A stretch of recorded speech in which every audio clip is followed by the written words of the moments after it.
We aren't scheduled to start. Hey, we are live. Hey, I think we're Welcome, here. welcome to the fine print, ladies and gentlemen. I am your host, Caleb Teskey, and we're having a little bit of difficulties, but I think we sorted it out. And Seems that way. today I've got my very good friend Pierre Vachon joining me, and now I got to pull my notes up again and put them over here on the other monitor. Hold up for a second, Pierre. There Sure. we go. Yo, it's a pleasure to have you on here, Pierre. I want to thank you for joining me tonight. And before we get into anything stupid, will you please share with us your 5-minute life story? Ha. I don't know how I fit it in 5, but I'll do my best. No, this whole thing is going to be your 5-minute life story. So Yeah. give us some of the basics, and we'll dig into all the details after, please. Sure. I was raised in Vermont. I am a pro wrestler, actor. God, I have so many different jobs. I've just been keeping myself busy. I'm a DJ, body piercer. I've been an actor for many, many years and a professional wrestler for 23 years now. Did the whole high school, college thing. I was an actor, business guy, became a body piercer and a wrestler and an actor and a DJ, and I took up leathersmithing. I try to learn new skills all the time. So I basically decided that I didn't want to live a life where I was actually punching an alarm clock on a daily basis. I realized that wasn't my thing. The 9 to 5, I tried it. I couldn't do it. So I joined the circus basically by becoming a pro wrestler, an actor, a stand-up comic, performing. I'm also a hypnotist. I do stage hypnosis shows, stuff like that. So I just got myself into the world of just trying to entertain people and help people as much as I can. And it's taken me all over, and it's created a bunch of wild stories, which I enjoy that part of my life. And that's, I decided when I made this choice to go down this route and be this kind of person that I wanted to have a story that when the time came and I died, and when I was no longer here and somebody decided to write the book about what I do in my life, that you would want to turn every page. So I made the choice to take chances all the time and do a lot of stupid shit just because I wanted the story. I wanted the experience. I mean, really, that's what it boils down to. My life has been just taking as many chances as I can and saying yes to a lot of shit that I should have never said yes to, but I have, and it's gotten me where I am. Good, bad, or whatever, it's where it is. I mean, that's really the baseline. So that's a nice 5-minute life story. I want to ask you sort of, I assume most of the interesting stuff happened after you left high school. Oh, yeah. High school, I mean, I will say this. High school, I was a prankster. I did some stupid shit. The most famous thing we did, it's been 20 something years. I don't think I can go to jail for this anymore. But we actually, a group of my friends and I held a keg party inside the school after hours. And we had back in the day, I don't know if you remember these, they had these things called party kegs. They were little balls. They were like a little ball full of beer. And I got a key from a janitor that I paid off at the high school I went to. And I had access to the whole building for the night. And a group of friends and we got a beer ball. And because I looked old enough, it didn't matter. And we brought a beer ball in and we drank throughout the school, dragging the beer ball around in 2 cases of Natty Light. Did you look the same age in high school? Pretty much. I mean, I just had hair is really what it was. I developed early, like 8th grade. So in my 8th grade pictures, if you see me, I look like I'm a student aide that was like standing in the middle and people didn't understand why the fuck is the student aide in the picture? Because I had like I'd hit puberty early. So I had that like raspy, weird beard, you know what I mean? In 8th grade. And I was 6 foot tall and I was looked like a linebacker. And it looked like like I said, it looked like I was either a janitor or a teacher's aide, like hanging out in the 8th grade picture. Chris Hansen would have called and thought something was weird. So 8th grade, you were already 6 feet tall. I was about 6 feet in 8th grade. I already hit my stride. You were becoming the beast. Yeah, and then by the time I hit high school, when I was a freshman, I was growing a beard, and the seniors were getting me to buy beer for them because I looked 21. Because I just looked like I looked like an undercover cop. Is really like when you watch like 21 Jump Street, and you're like, no way anyone believed Johnny Depp was a fucking kid. You know, that's kind of what it looked like. It looked like if I wanted to buy weed, everyone would be like, don't give it to him. He's a narc. Because it was like, who's this grown ass man trying to buy weed from the local dreadlock kid that lives in this town? Like, come on now. So that was basically it. And then, but after high school is when I was doing the college thing and I was trying my hardest, and I realized I was just not set out for the corporate sector. That was just where did you go to college, Pierre? I did two. I was CCV and UVM. So I was doing both. I was trying to get my, I got my business degree and all that stuff. And it just it didn't work for me. You know what I'm saying? Like, college was just not for me. Why not? You know why? It was too structured for my brain. My brain is always doing too much shit. You know how it is, where you just have too much going on, and I can't focus on that, like tunnel vision. And a lot of times college, which I respect, cool for you if you do it, but for college, they want you to be too much in a straight line and like a linear way of thinking a lot of times. And so it's like, well, this is how we teach our curriculum, and it didn't really always fit with my brain. And what were you going to go to college for, if you don't mind me asking? Business and theater is what I went for. Business and theater. Yeah. Okay. I was a theater major. I'm a theater kid. I mean, I'm a theater. I was the kid who was the linebacker, but I was a theater guy. Like, I didn't, I tried the sports thing. That's not a thing, Pierre. Nobody was that kid. Well, apparently I am the only one, because I went and sports, I did some, I tried, and wrestling I always loved, but a lot of the stuff just wasn't for me. And theater really drew to me. I loved performing and entertaining people and making people smile and have a good time. And that was what drew me into that world. And then wrestling was just a natural kind of pull. So that was college, sort of, with the theater, got you moving in that direction. Yeah. High school, I was in theater. And then it was really once I got out of high school, I realized this is what I want to do. And I did all those, how we all do this shit when we all are going into, like, right after high school, trying to find your way, and you take all the dumb jobs that you think this could be a career, and you realize it's not a career. It's just the thing you do because someone has convinced you that this could be the thing that you do, and you realize it's bullshit. That's what I did. I did a lot of that. I did a lot of jobs. I was at times a stoner kid, you know what I'm saying? Like, it seemed like a good idea at the time. And then I was like, Cheetos are way cooler and weed's fun. And I didn't think about working as much. You know what I'm saying?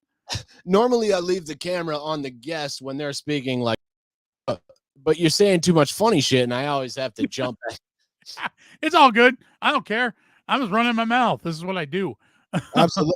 That's why I brought you on here. Yeah. And my mom actually chimed in here. I think her comment, her comment disappeared because I had to start a new link. Yeah. But she said she could hear you. And I know my mom has always been super. Shout out to Mom. Yes. Shout out, Mom. You rock. Yeah. She's a rock star. I love her. My mom loves you. She's always been super supportive of you. And I think that's because you've been the same way to me. Absolutely. You know what? Here's the thing, brother. I say this to everyone. Everybody gets stuck up in areas in the world. And sometimes there she is. She's still there in the comments. Still here. She's still here. She's still kicking. So you can see those comments before I even put them up on the screen, huh? Yeah, because when you do StreamYard, it has a comment thread that shows me. I'm still learning. All right. Yep. Very well. That's my mom. Mom, love you. Love you. She's a rock star. Carry on. Sometimes I had to be the voice of reason for your boy. Keep him on the track. We're gonna get to that later. Yeah, absolutely.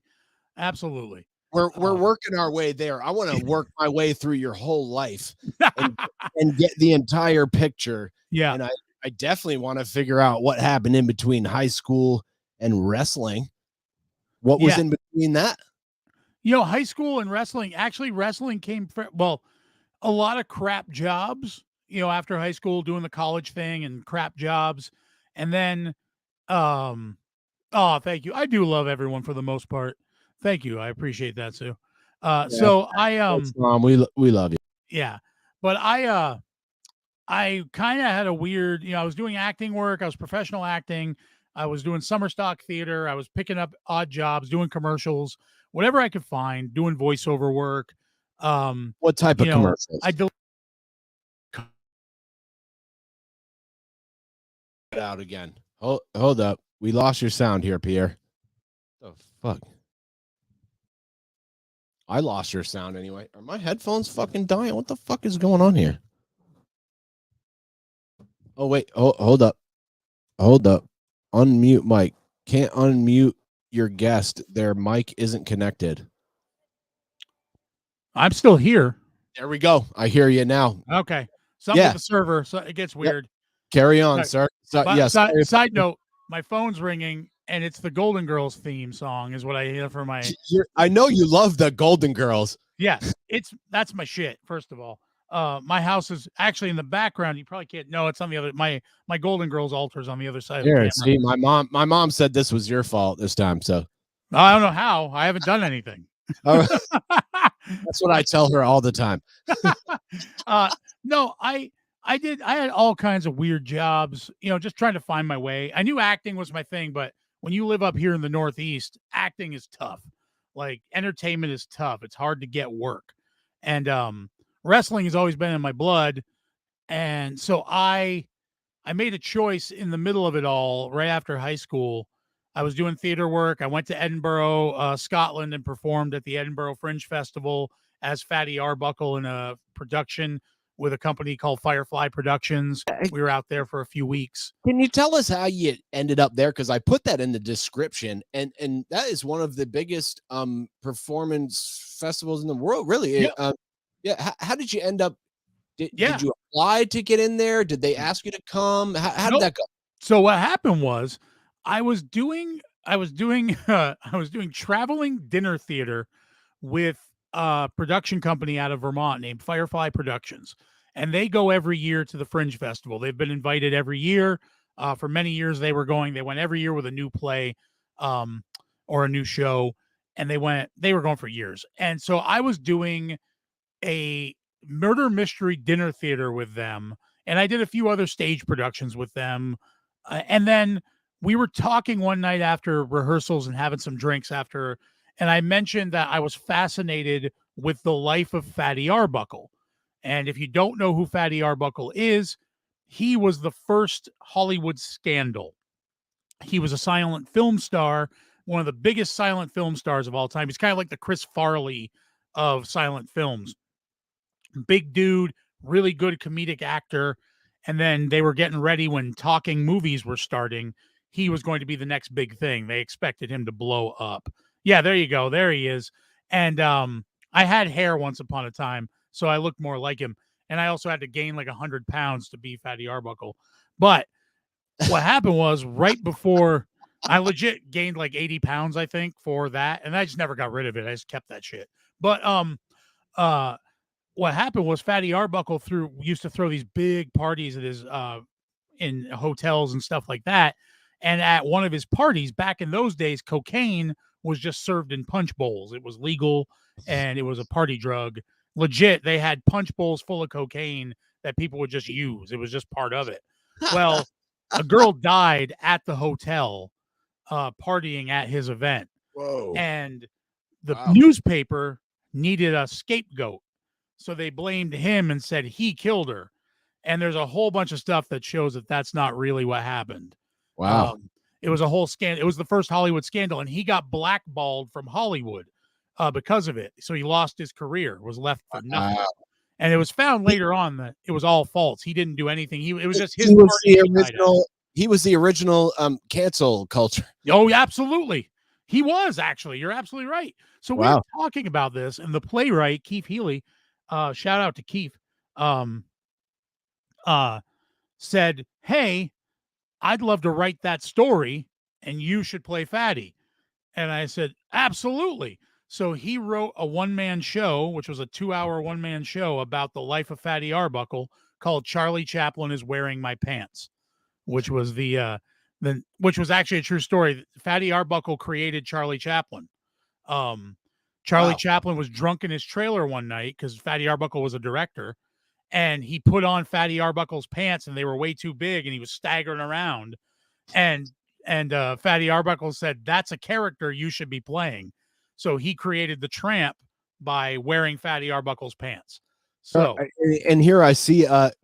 Watch this. Hold up. I'm gonna share. fancy. I'm gonna share a screen. I've just been Googling stuff while you're talking about stuff. This because I've never heard of that. Yep. And it's Charlie Chaplin, how he turned into the Tramp. Yep, that's the true story. Fatty Arbuckle created it. So, so we made the show called Charlie Chaplin's Wearing My Pants. We traveled around New England with it a little bit, and then we took it to Scotland. We went to the Edinburgh Fringe Festival, and that's a grind and a half. Like, it's a wild. You're there for like a couple weeks, and you're doing 2 shows a day, and then you're also doing all the promotion because there's 1 million people at the Fringe Festival. So they put you out. You did like 25 shows over the course of a couple weeks or something. Absolutely. And then on top of that, you had to go out in between your shows and promo to get people to come in because there's 1,200, theater troops and comedians trying to pull people into shows. I mean, we were there in the late 90s, and that was when Stomp was first big, and they were doing the Fringe route to get themselves out. How old are you right now, Pierre? How old am I? Shit. 48. 46. Oh, I was close. Yep. You're close. So you were in Edinburgh in the late 90s. Yeah, right. My early 20s was when I went. It was early 20s. Sorry to interrupt. I just wanted to get the timeline. Carry on. No, that's fine. And while that was happening was when I was training to be a pro wrestler, was in my early 20s. I was taking up the training to become a pro wrestler while I was doing all the other work. So wrestling just kind of like melded in there. Why? Because I have a family bloodline of people, and wrestling has always been a big part of my life. And it was kind of a thing. It was, I was drawn to it. I'm athletic in a lot of ways, but I was a performer in a lot of ways. So I didn't really, I didn't really feel like I wanted to, football. I did it, didn't like it. Tried, a bunch of different sports. It wasn't really me because I couldn't really be me. It was just, I was a meat wad on the field. You know what I mean? Like, I tried basketball, and all they wanted me to do was eat whoever came to the front of the line. You were a meat wad. I was meat wad, and it was like using you're going Aqua Teen references on the fine print. Okay. Yes. I bring it all over. I bring all the culture, baby. That's what I do. I'm fucking full of culture. But yeah, so I let me ask you, do you know any of these people? Yes, that is the Vachon family. That is my heritage name and connection. So so this, I am a part. That's what the name is connected to, the Vachon family. Mad Dog, Paul, Vivian, Luna, the whole crew. So Luna. I see Luna. She's also up on my screen here on a different. Yeah. Okay. So they're all a part of the family name, and I've been wrestling for 25 years now, or 24. I don't even remember. I started when I was 21. So I don't count my first few years, to be honest with you, because when you first get in the business of wrestling, you are the drizzling shits, and like you're just legitimately terrible, and you end up rolling with people that might not be good for you. Much like comedy, pro wrestling and comedy are the same fucking thing. The only difference is, what you say, you end up rolling with people that might not be good for you. What do you mean by that, Pierre? Oh, perfect. So what I mean is that when you first get in the business, you are vulnerable and you are naive. You are very naive. So pro wrestling is full of carnies, or it used to be. It's gotten better, But way back, even in the 90s, there's a lot of guys that just want to take advantage of you and make money.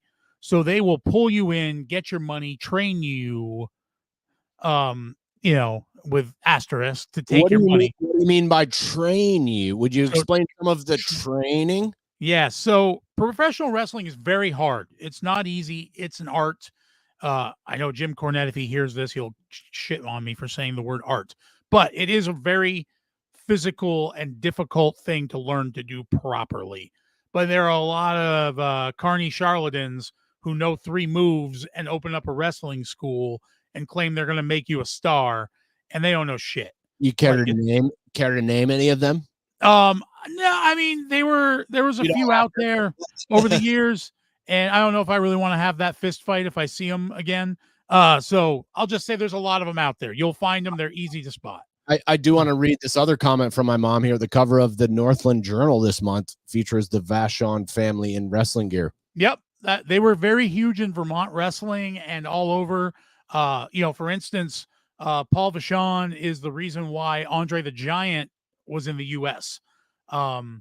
He brought, Can we hear that story, yes, please? Absolutely.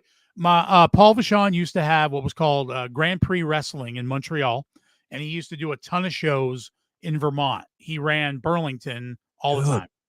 Grand Prix. I've heard of this. Yes. Yeah, Grand Prix was his promotion, and what happened was back when Andre wrestled as he had a few names, but he originally went by the Giant Jean Ferret, and he came into Montreal, and Paul was using him in Montreal and said, let's get you into the States. So he started bringing him to Vermont to wrestle in Burlington at the Memorial Auditorium and random. Right, so Vachon and Andre was French, right? Yes. Yeah. Jean Ferret. Yeah. Vachon sounds pretty Pierre Vachon. Oh, yeah. It's about as French as you get. If you go to Montreal and you take Vachon is the equivalent of Smith in the US. Like legit, if you go to Montreal and look in a phone book and you look at the Vachon section, it's like 700 pages if you still had phone books. So they all bred and ended up in Montreal is really what happened. But he would bring Andre all the time to Montreal and then bring him to Vermont. So he started getting booked in Vermont and then through the US because promoters found out about him. Wow. Well, that was the beginning of Andre's legacy in Vermont. Yeah, absolutely. This was one of his main first stays in the US. At least in the United States. Yeah, absolutely. And then on top of that, the reason why he became Andre the Giant was because he was going by the Giant Jean Ferret. And when he wanted to get booked in the Midwest, Bruiser Brody, who was the booker in the Midwest at the time, said, I can't put this name on a poster because it looks like the Giant Fairy and no one's going to want to see that. So, because the way that Ferret spelled it to a Midwesterner quickly reading it, it looked like the Giant John Fairy. And he's like, no one's going to come see a Giant Fairy. So they changed him to Andre the Giant because it sounded more. So that's where the name came from, just so he didn't sound gay in the Midwest. Yes. Yeah, pretty much. Like that was where the name changed, was pretty much because of that. Because he was the Giant. When was that he came over here? That must have been late 80s, early 90s? Oh, it was earlier than that. He was 70s, 60s, 70s. Really? So yeah. Over here by then. Oh, yeah. You got to remember, Andre by the 80s was at the end of his career. When you saw him with Hogan, that's when he was retiring in the 80s. I thought that was early 90s.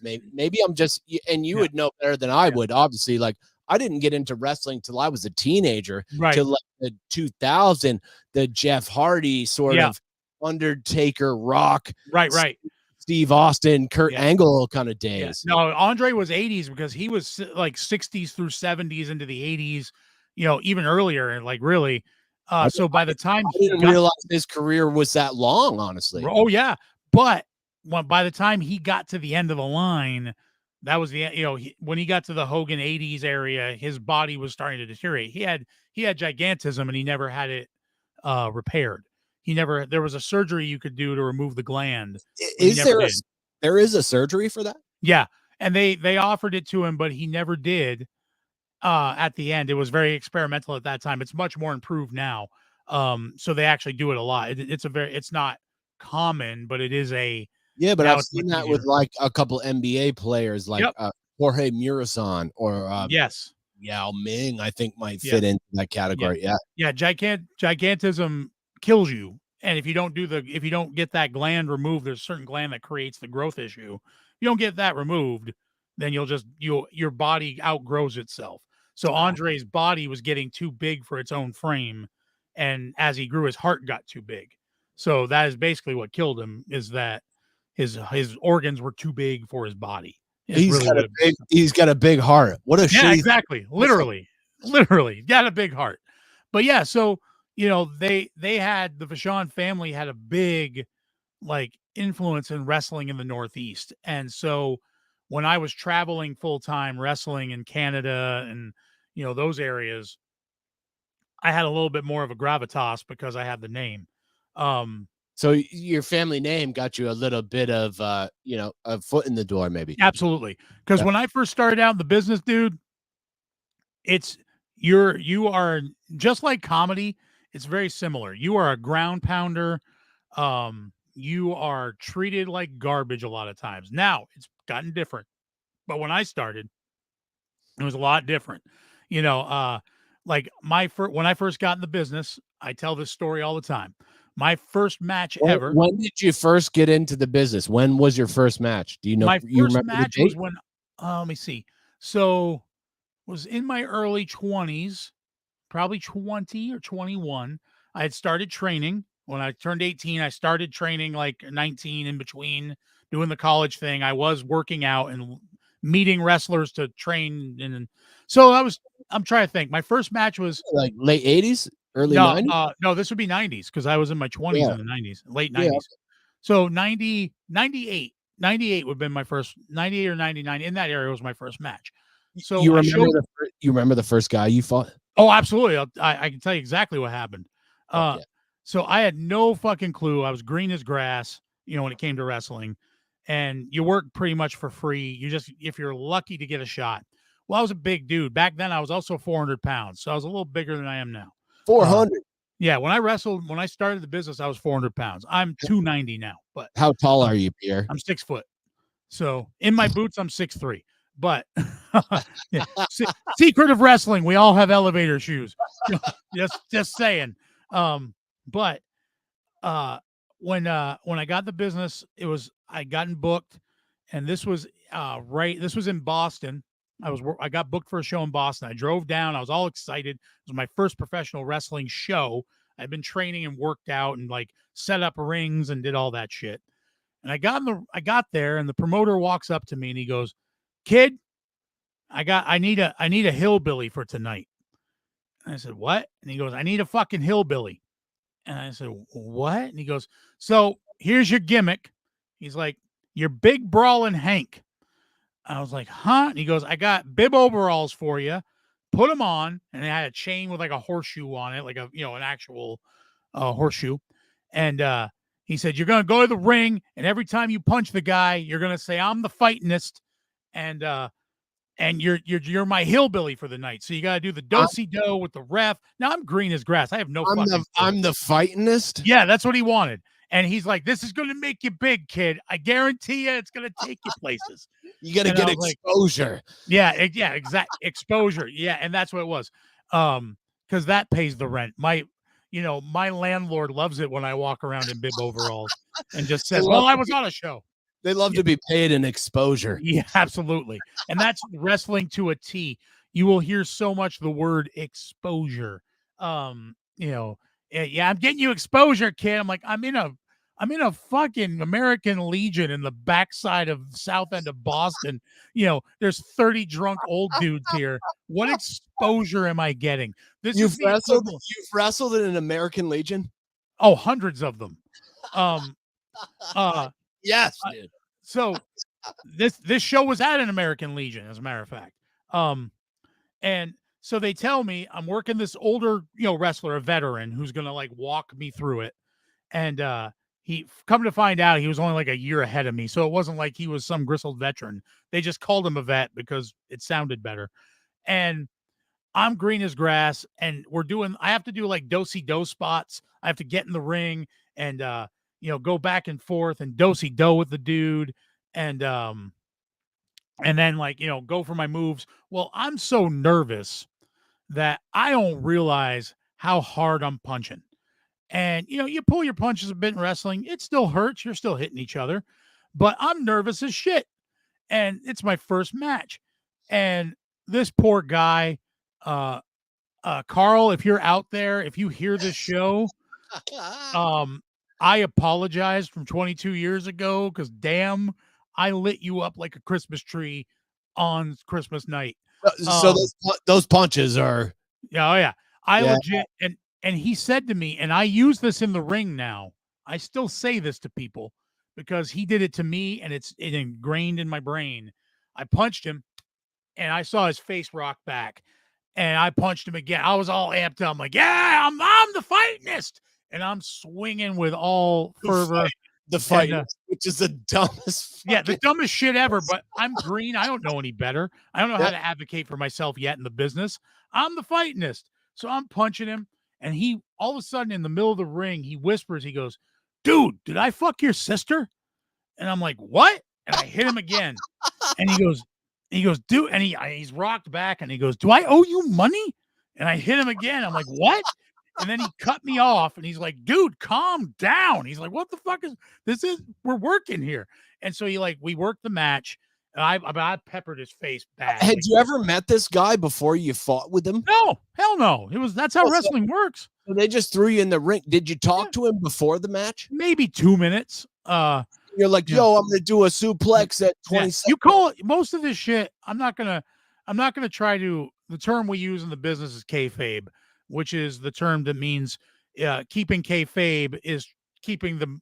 It's actually an old term, but kayfabe is the idea that that's like staying in character, right? Keep the magic. So what was your character, Pierre, if you don't mind me asking? Your name obviously is the Beast, which I put in the promo. Is that how you were advertised when you first? After a while, after I did some real shitty gimmicks when I first started because I was trying to find myself, and I still go by. I still wrestle. I do 3 shows a month, 2 to 3 depending if what I'm at. I used to do a lot more. I used to do 6 a week, but I've 6 a week.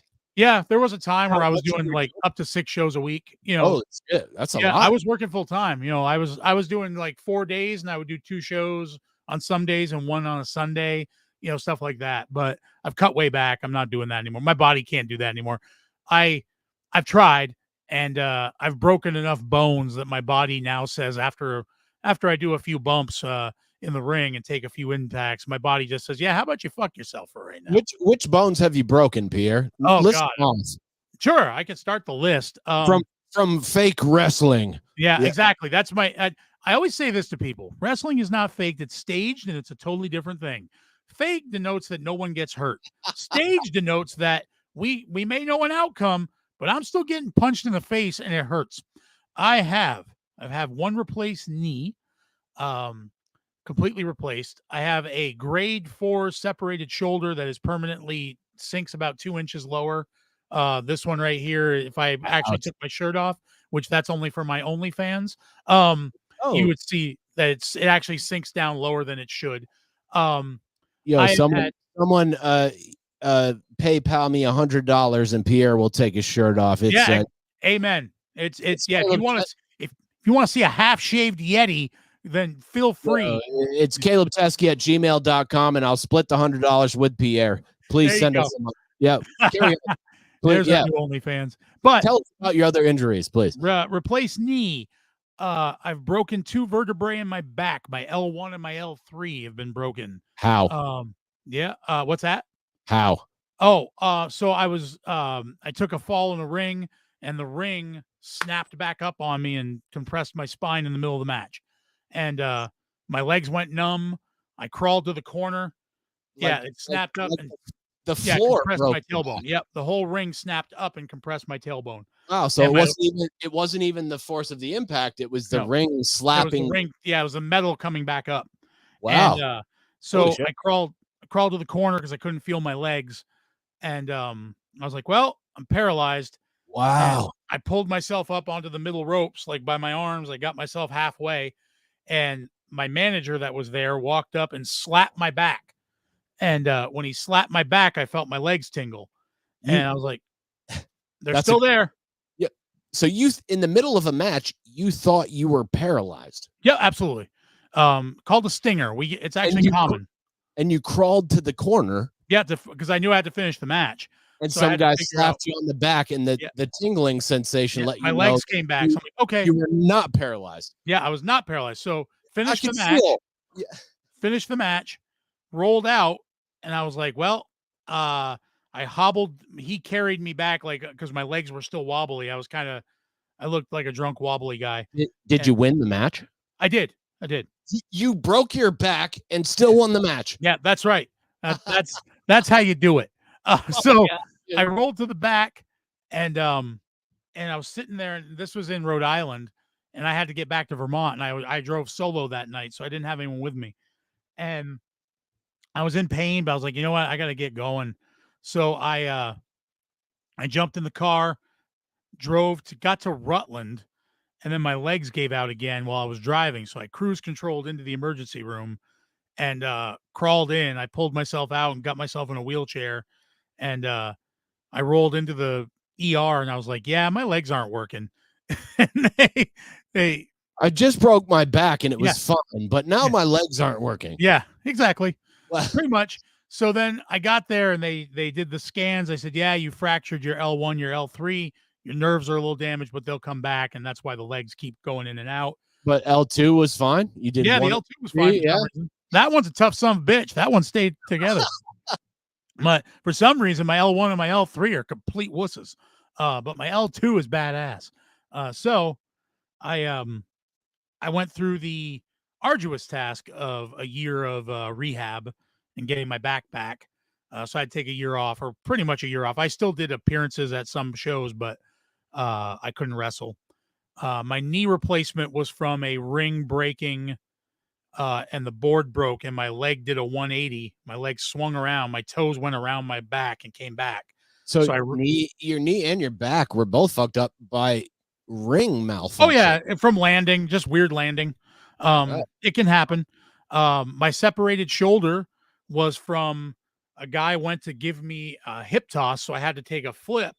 And when I went to do the flip, I landed on my shoulder weird because I just didn't get the right rotation. So I had an option. I could either take it on the top of my head and break my neck, or roll to my side and take it on my shoulder. Who the fuck is flipping you? Someone is Well, like judo throwing you? yeah, he was doing an arm drag kind of thing, and he was a bigger dude. You probably It's a hip throw. For judo, it'd be like a hip throw. Right, but like you probably lean into it a little. Yeah, you give a little bit, you help. Because hip throwing you would be fucking impossible. Yeah. Wait, unless you had your hips down and yeah. No one would be throwing you anywhere. No, I mean that's part of wrestling is you got to give a little. But unfortunately, when I went to do my roll, I didn't get enough of a rotation on my flip. And as I went, I realized I was either going to take it on top of my head or take it on my shoulder. So I took it on my shoulder. So you didn't go enough, maybe. Yeah. Yep. I didn't do enough jump. I started my turn and I didn't give myself enough momentum. And that happens. Accidents happen. Is this a move you had ever practiced before this? Oh, I've been thrown 100 times. It was just a freak accident. Suplexed and power. We do all of it. Yeah. What different types of throws have you been involved in? If we could go. I've been thrown through everything. For a while, I was known. I made money in the business doing what we call death matches. And death matches, I don't agree with them anymore. Like now that after I've seen what I've done to my own body, I don't recommend it to people anymore. But they paid really well. And when you're a whore for money, when you're a mercenary of entertainment, you will take the money wherever it comes. And so I loved death matches because I do have a high tolerance for pain and I enjoyed it a little bit. I won't lie. I enjoyed the pop I got from the crowd. You're a bit of a sicko, huh, Pierre? A little bit. I'm not gonna lie. I'm freaky. I'm okay with it. A little bit of a masochist, maybe. Yeah, there is a little bit of that. So I got really good at deathmatch shit. Like um I did the barbed wire, the broken glass, thumbtacks. Oh shit. By the way, all that shit some, ain't gimmicked. some of that backyard sort of wrestling, some of those crazy stunts. Yeah. Yeah. We did it professionally, so there's ways to do it where it's safer than what backyard guys do. They That's just still throw themselves, but it that's still still hurts. that's fucking hurt though. Yeah. That's the thing. Backyard, whatever. They're not trained to take the bumps properly. They end up hurting themselves more because they throw themselves in horrible ways through stuff. Right. So There are ways that you can take these falls and yeah, these sort of hits in yeah, ways that don't hurt you as much, right? right. Everything hurts, but this is the way I always explain it. Anybody can jump off a roof. Anyone can. The guy who knows how to land when he jumps off that roof has way better chance of not having his back broken or everything else or dying. It's stuntmen. It's the stuntmen shit. We are all high-end stuntmen. That's really what we are. If you're doing it right, you're a high-end stuntman and you're learning how to take these attacks and falls. Does that become harder when you're a big dude such as yourself? It can be. In some ways it helps you because you have more padding to take a hard impact because you got a little more weight on you, but Okay. you're taking a harder hit because you're bigger, but you also have more padding. We call it a Right. bump body. You're coming down harder because you Right. got more weight. Right. Yeah. But you've Okay. got more padding to take that impact so your bones don't get it as bad. What's the worst hit you ever took while you were wrestling? Oh, that's I easy. bet you remember it right Yep. off the top. I remember it clearly. I took a chair shot in a match, and the guy was known for swinging chairs hard. Where were you? This was in Somerset or Somerville, Mass. Massachusetts. Somerville, Mass. Of course. Yeah. Fuck. Yeah. It was a place called Good Times. Used to be there. It was like a pool hall. My worst injury ever was at Good Times. It's a true story. It was literally at Good Times. And I remember the dude. Now, I will tell you, I don't remember. I had to watch a video to remember the match. Because I don't remember the match. Wow, you don't remember it at all. Oh yeah, completely gone. I remember the moment. Concussion or what? Oh yeah, I remember the moment. I remember when I got hit, but after that, it's a blur. I mean, they told me we did another 22 minutes. I don't remember it. Tell me. Wait, you wait a minute. You said you remember when you got hit. Yep. And then you wrestled for another 22 minutes after that. Absolutely. You don't remember. Okay, so tell me what you remember about getting hit. Yeah, absolutely. So we had set up a part of the match where I was going to take a chair shot to the head, and now, smarter me will tell every young wrestler, if any young wrestlers end up watching this, put your fucking hand up. It's not cool to take a chair shot to the head anymore. What, like in front of the head? Yeah. Or, oh, no, okay. So when you get hit, it used to be a badge of honor to take a chair shot to the head. Well, concussions now are a very new thing. Like when I was even, and you're older than me, but like when I was a kid, we used to go skiing and we never fucking wore helmets. Right, exactly. Like now when I go skiing, I'm like, if I don't have a helmet on, I'm like, oh, I feel like I'm gonna fuck myself up. Exactly.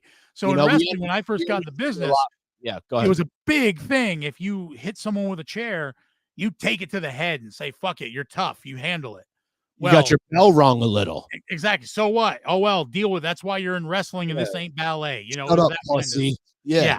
It was that attitude. A lot of that macho sort of. Yeah, and it's going away in wrestling finally a little bit. We're starting to actually give a shit about our bodies, but back then it was very much if you put your hand up, you were looked at as like a coward. So yeah. So I didn't put my hand up, and I'm gonna tell you right now, the only place you're gonna find fake chairs is the WWE because they have the money to buy them. And even by fake, I mean thin metal chairs.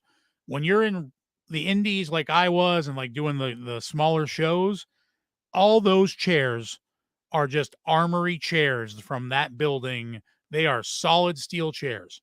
So you took a solid steel chair straight off of your hundreds of times. But wow. So this one, he hit me over the head, and I remember it bent. Like the whole seat bent on my head. Like it actually shaped my head. And I remember the hit. And I And then the next thing I remember, I was in the locker room taking my tape off and saying, I looked up and said, to the guy, I was like, did we finish the match? And he's staring at me. My eyes are all, wooged out. And I'm taking my tape off. I said, did we finish the match? And he was like, brother, we did 22 minutes. And I was like, what? And I was like, I said, I thought I passed out like after the chair shot. He's like, no, we did the rest of the match. And I was like, I don't remember any of it. It Who was won? like a weird time warp. I was like, you lost, right? yeah. Oh yeah. I was How did you get back to the locker room? Did you walk on your own? I walked. I did. I saw the video. And you don't remember. So there's video of you walking back and you don't remember any of it. I don't remember any of it. I don't remember 20 minutes of my life in that little spin. But you remember him smashing you with the chair. Oh yeah. Oh, I remember the pain because I felt the chair. What was his name? That guy he went by the Enforcer. That was all about he went by Enforcer. Can we get him on the show? I don't know. I'll be honest with you. I don't know if he's alive. Yo, to be honest with you. I bet there's been a few of those. I have a lot of those in wrestling. Yeah, a lot of guys that you wrestle live a very fast life. What was that documentary series they did, Behind the Ring or Beyond the Mat was first. Beyond the Mat. But the new one right now on Vice is called Dark Side of the Ring. And that shows a lot of the stuff that we go through, that a lot of the big names went through. A lot of painkiller abuse, it seems. Yeah. And people, that's why I laugh when people are like, yo, wrestling is fake. It's like, those dudes are like, I watched some of those old Hardy Boys ladder matches where he swanton bombs off of a fucking 15-foot ladder. It's like, yo, that's insane right there. If you watch them now, the Hardys are still wrestling. They are, yep. And they're on AEW. If Jeff is watching, I love Jeff. Yeah, exactly.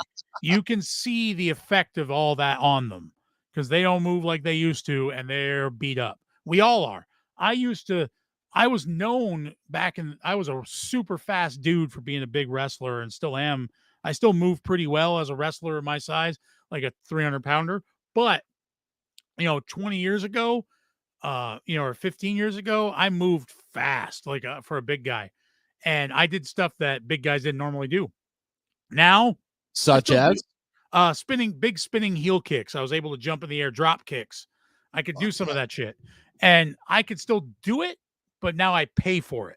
Like if I do it now, I've learned a different style to wrestle where I don't do as much, but I still get a crowd reaction. I get to enjoy being in the ring and doing what I do and helping younger guys learn smarter ways to protect themselves. And that's what I'm really about now. Let me ask you this. Yeah. What's your favorite match that you were ever involved in? Oh, that's tough. I've had a few great matches.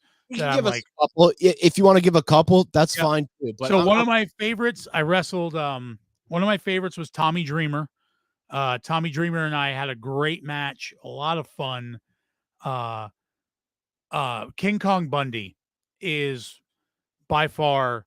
I had a bunch of matches with King Kong, and he and I did a bunch of stuff together because I was big enough that people believed I could beat him.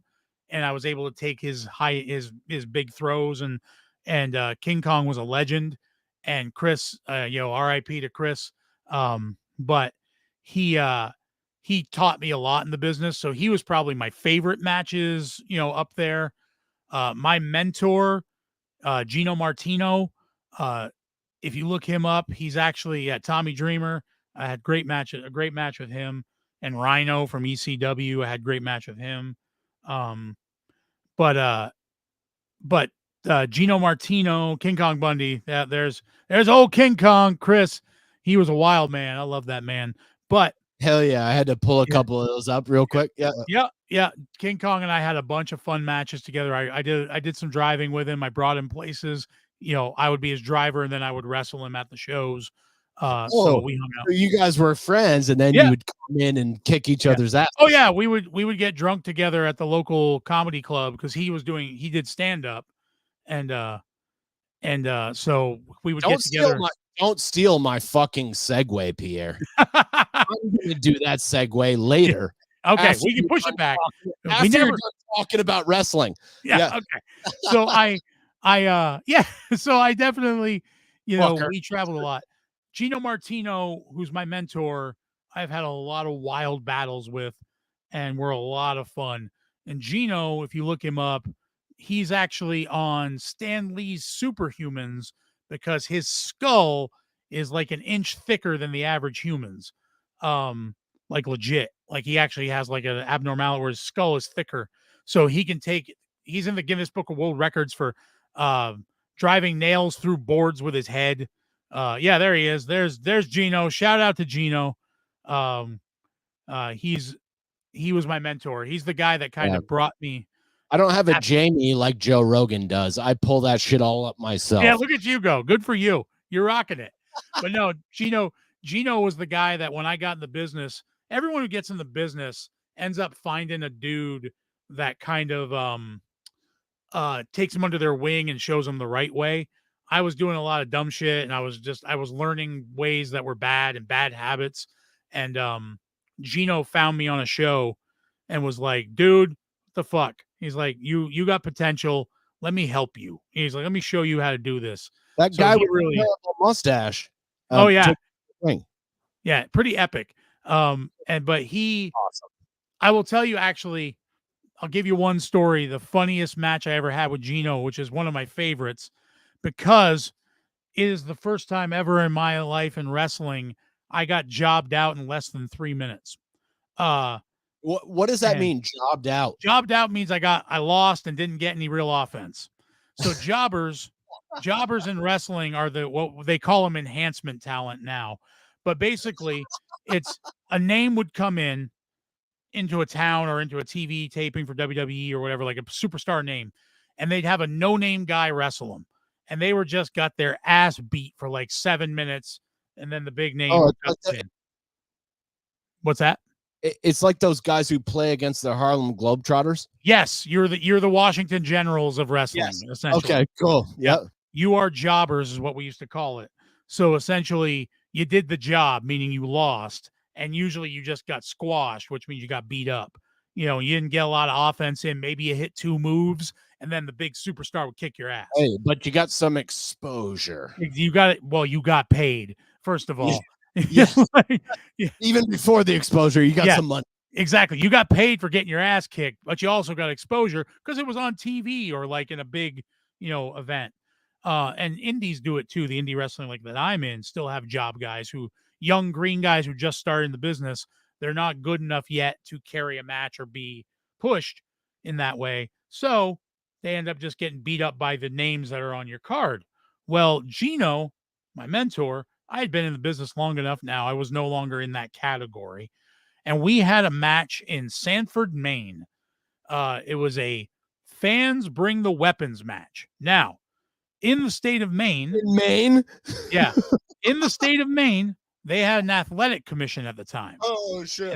That was specifically followed wrestling. Like the athletic commission was very big on, if they followed wrestling, you had to be licensed, and they had a lot of strict rules for professional wrestling.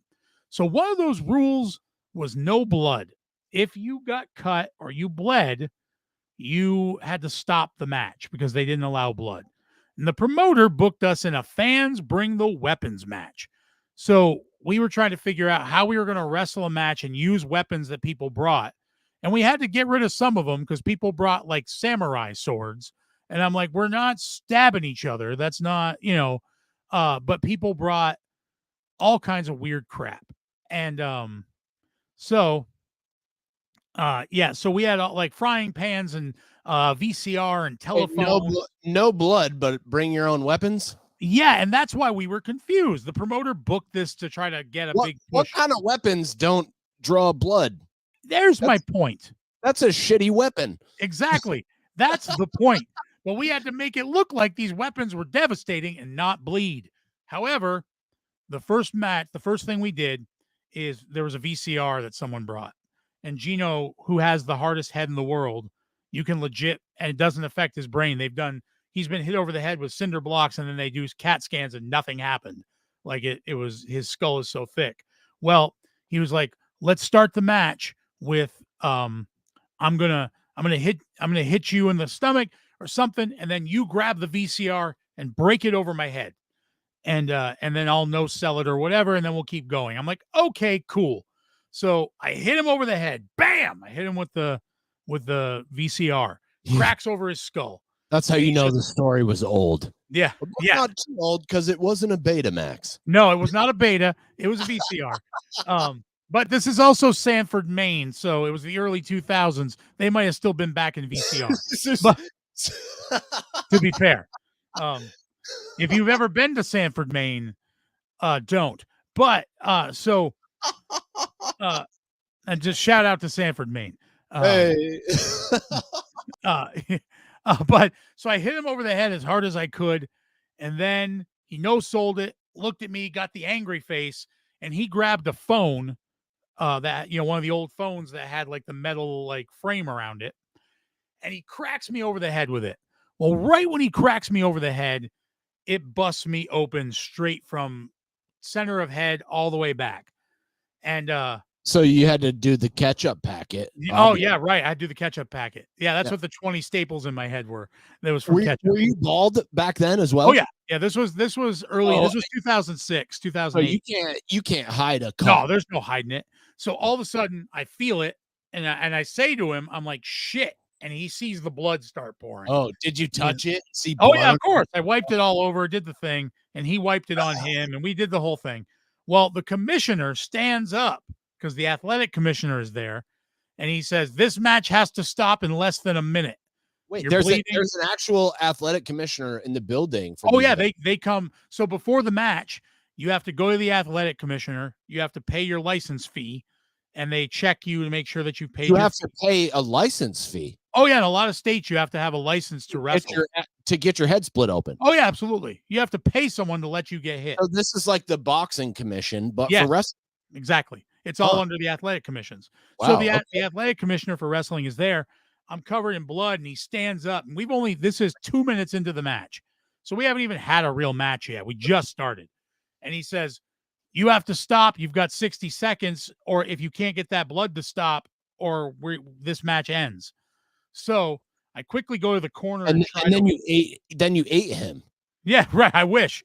So I'm in the corner, and the old man's watching me. This old dude, he was like 90. He looked like Squidward, even more wrinkly, just like fucking like creepy.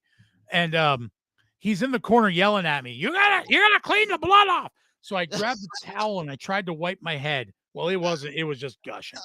So Gino grabs me by the head and he goes, sorry, kid, we got to do it this way. So a bunch of people had brought what looked like whipped pies, like pies to like fans bring the weapons. They brought like pies to smash cream pies. Yeah, cream pies. That's what it looked like. Yeah. There was two of them, and so Gino grabbed them and threw them in the middle of the ring, and there was two of them in the ring, and he said, "I'm gonna drop you on them." And I said, "Okay." So he gave me a DDT. If you don't know what a DDT is, you hook the head and you drive them straight into it, and head first into the mat. Well, he drove me right into the pies. The Diamond Dallas Page. He's going to roll me over and pin me, and that was going to be the end of the match because I was covered in blood, and we didn't want to have a no finish. So you tried to end it. You were like, yo, hey, just fucking put my face in the pies. Yeah. So I was like, let's do this. So I hit, and I realized that what the cream pies were not cream pies. It was cum. No, that's a whole different story. But there was shaving cream on the top of one, and the other one was like that spray insulation foam, but it was soft. Oh no, dude. So I hit both of them, and then I tasted what was under them, and I felt stuff stick into my face. And I was like, what is sticking in my face? So first I'll tell you the 6 things I tasted very quickly in a row. First, I tasted ketchup. Then I tasted relish. Then mustard. Then I tasted toothpaste, or some kind of toothpaste, like minty toothpastey thing. Then I tasted more shaving cream.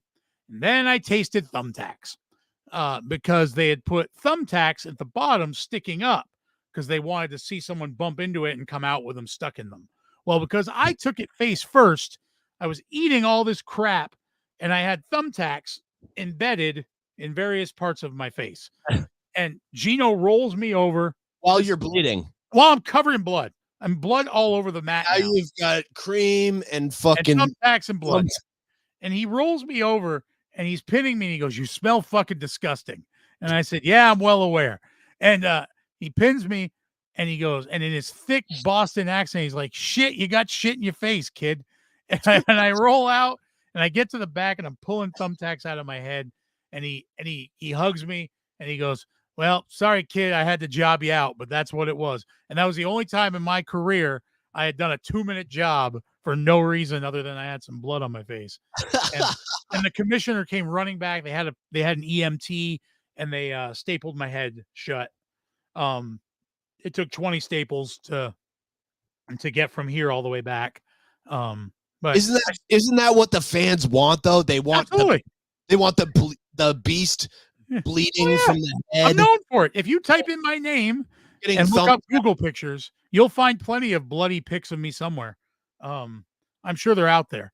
But I did a lot of that shit. And then that's when if it wasn't for King Kong telling me I should do some comedy and stop wrestling as much, I'd be way more fucked up. I mean, honestly. You think that guy maybe helped you in a way? Oh yeah. King Kong told me outright. Chris told me on the road. He's like, "Kid, we have a thing in the wrestling. Some guys call it the bump card. There's only so many bumps you can take in your career. And then the card fills up and your body can't do it anymore." And he said, "Your bump card's someday going to fill up, kid, and you're not going to be able to do this anymore. Keep doing all your other shit and make this part-time. You ain't going to be a huge name. Don't kill yourself for this business because it's only going to chew you up and spit you out." Don't do it. And that seems like sage advice, because those documentaries I watch, it seems like, maybe in term, at least, Vince McMahon maybe doesn't, and you mentioned Andre the Giant. Maybe that's a really good example of a guy who he just didn't take care of, who he made millions of dollars off of. And I'm going to say this, and it's reality. You are essentially a greyhound in wrestling. You have a short life in wrestling where you're hot and big, and then as soon as you've done it, there's a bunch of old pictures of me. There's some real old ones there, but there's got to be a couple bloody ones somewhere, I'm sure. If not, I'll send you some to put up later. I'll find them. Yeah, they're everywhere. But you're a greyhound, so you have a short life, and then once your usefulness is gone, bye. So you're like a porn star. Absolutely. Same thing. It's all entertainment. I mean, really, if you think about it, all entertainment runs the same way. There's somebody making the money, the big money, and you're part of it. And then eventually when you no longer make that big profit, they're going to find the next thing that's going to make them that big profit. It's in all entertainment, acting, comedy, you name it. Did you feel expendable? Oh, absolutely. In wrestling, you feel expendable. I mean, you learn how to market yourself and you learn how to promote yourself, but you will learn in some promotions, not all, because I work for a lot of different promotions. Some promotions, shit, you feel like you're a superstar. Right now, I work for some great promotions that treat me great, and I don't feel like I'm expendable. I'm actually a wanted part of the locker room, and my knowledge and my years of working help younger guys learn, and younger women who are in the business learn a better way for themselves, and just tricks and things that they can do to really engage a crowd. So I'm super, grateful for the promotions that are using me now because they treat me with respect. Were you a good guy? Was the Beast a heel? I've been both. Right. I've been a heel or a baby face, depending on the promotion, depending on the area. Usually when I do shows in Vermont area, I'm a baby face. Everyone knows me. They know the name. So they like you here. Yeah. Oh yeah. Yeah. I'm a baby face here. People like me. I go some other places. People hate me. It just depends. And I play it up to the hill. How do you feel about that, Pierre? I love it. I love it. All I care about is I get a reaction. That's all I care about. You can boo me. You can cheer me. I don't care which one. As long as I'm making you feel something when I'm there. That's what's important. The worst reaction is no reaction. Exactly. And it's the same with every form of entertainment. You can bring it into any form. As long as I'm getting you to feel something, I'm doing something right. It may not be exactly what you thought it was going to be, but as long as you're feeling something, it's happening and it's what we need. And it's what we need as performers. You know this, you're a performer.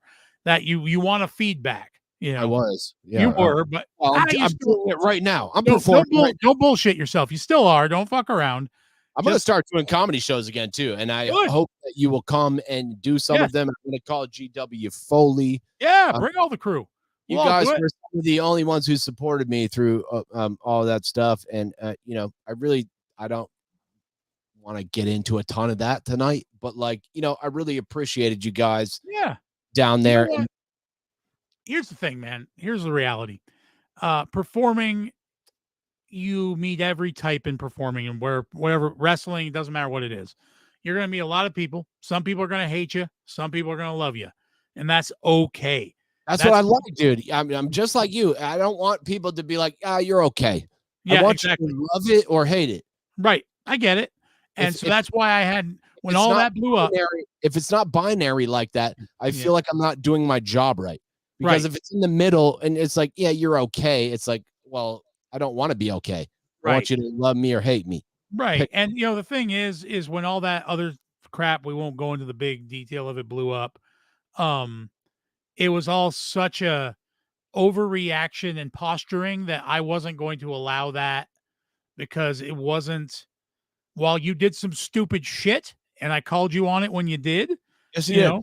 Yeah. And but I also saw the ridiculousness of it, and I don't like people being put on a cross to be a martyr for a cause that doesn't need to be there. And so that was my big thing. So I didn't back down. I booked you. I used you after it, because I was like, what was happening was bullshit. And I knew that. And I knew it was people posturing for the sake of, trying to make a point. And sometimes you don't need to make a point. Sometimes you just need to shut the fuck up. And the second show I ever did was it was before you were running the show there at the Marquee Theater. It was when Seth was running the show. Yeah. Dude, that was the second show I ever did. The first show I ever did was here in Morrisville at Moe's, right over there. And there was like 8 people. And I was super nervous. And then I got there and there was like 8 people. And then we went down to the Marquee, and that was like 2 or 3 weeks later. And it was like 80 or 90 people. They had it fucking crammed in there. And I was just so nervous. I was like, holy shit, this is a lot of people. And if I fuck this up, this is going to be, a lot of people are going to see this. But it went great. And the owners of the Marquee Theater there have always been super nice to me. They're like, here's a fucking burrito and a margarita, and have a great night. And you would pay us, unlike some of the other people that can put on shows here. And I always enjoyed performing there, and the crowd seemed to always love me, even though Middlebury is a weird kind of college town, which it is. It's a weird world. I haven't traditionally crushed in those towns, but I've always enjoyed performing there. Even like the what the fuck did we do where there was like had a screen up there, and we Comedy were Thunderdome. The Thunderdome, that's my show, Comedy Thunderdome. Tell us about I was going to transition, so we're going to get off the wrestling, and I want to ask you how you went from wrestling to doing stand-up comedy, because I also see some other guys like Mick Foley getting into. He's in Burlington right now as we speak. Is he? Yeah, he's doing a show at the Vermont Comedy Club right now. No shit. Yep. Kevin McTaggart, shout out to Kevin, got to host for him. He did his hosting gig. Oh shit. Yep. But no, I started because, like I said, it's actually kind of a weird, what happened was Chris Bundy started doing stand-up comedy in the mid 2000s, early 2000s, because I've been doing it since 2006 or 7, maybe 8, in that area. It's a blur. I've been hitting the head a lot. But so Chris and I were driving together, and I had said I wanted to get into stand-up. And he's like, oh, I do stand-up. I'm doing shows, blah, blah, blah, blah. And his mentor was Jim Loletta. Shout out to Jim Loletta down in Boston, comedy legend from Boston. Jim Loletta's awesome. He was on HBO, had a bunch of, he did a bunch of stuff back in the 80s and 90s. But he's like, come to a show with me. I said, okay, what? I had no clue. And he's like, I'm doing a show. Why don't you open for me? Do like 5-minute warm up. And this was down in Boston. And I was like, what do I do? He said, had you ever done comedy before that? Fuck no. I had no clue. This guy just invited you to like feature for him. Yeah, pretty much. And he's like, try it. And I was like, okay. So I tried desperately while I was in the locker room at a show to write like some bits. And we got there and I bombed horribly. I mean, fucking tanked. Like I wrote a bunch of shit. Then you never did like an open mic or anything. No. This guy just invited you to feature for him at a show. In 14 years of comedy, I have done maybe 4 open mics. Okay. So that's it. But he invited you anyway. Yeah. Yeah. And so, but I did the 4 open mics after this. Yeah. So, but did he know that you had no experience? Yeah. He's like, fuck it. Let's do it.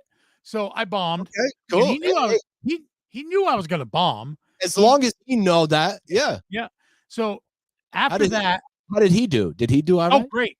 Bundy was great. Bundy was amazing. Like he was really good at just running his mouth. After you bombed, it probably made him look better. He knew better. He knew if he let me bomb first, anything he did was fucking gold. He brought you there on purpose. You were his fat friend, and he came. Absolutely. Yeah.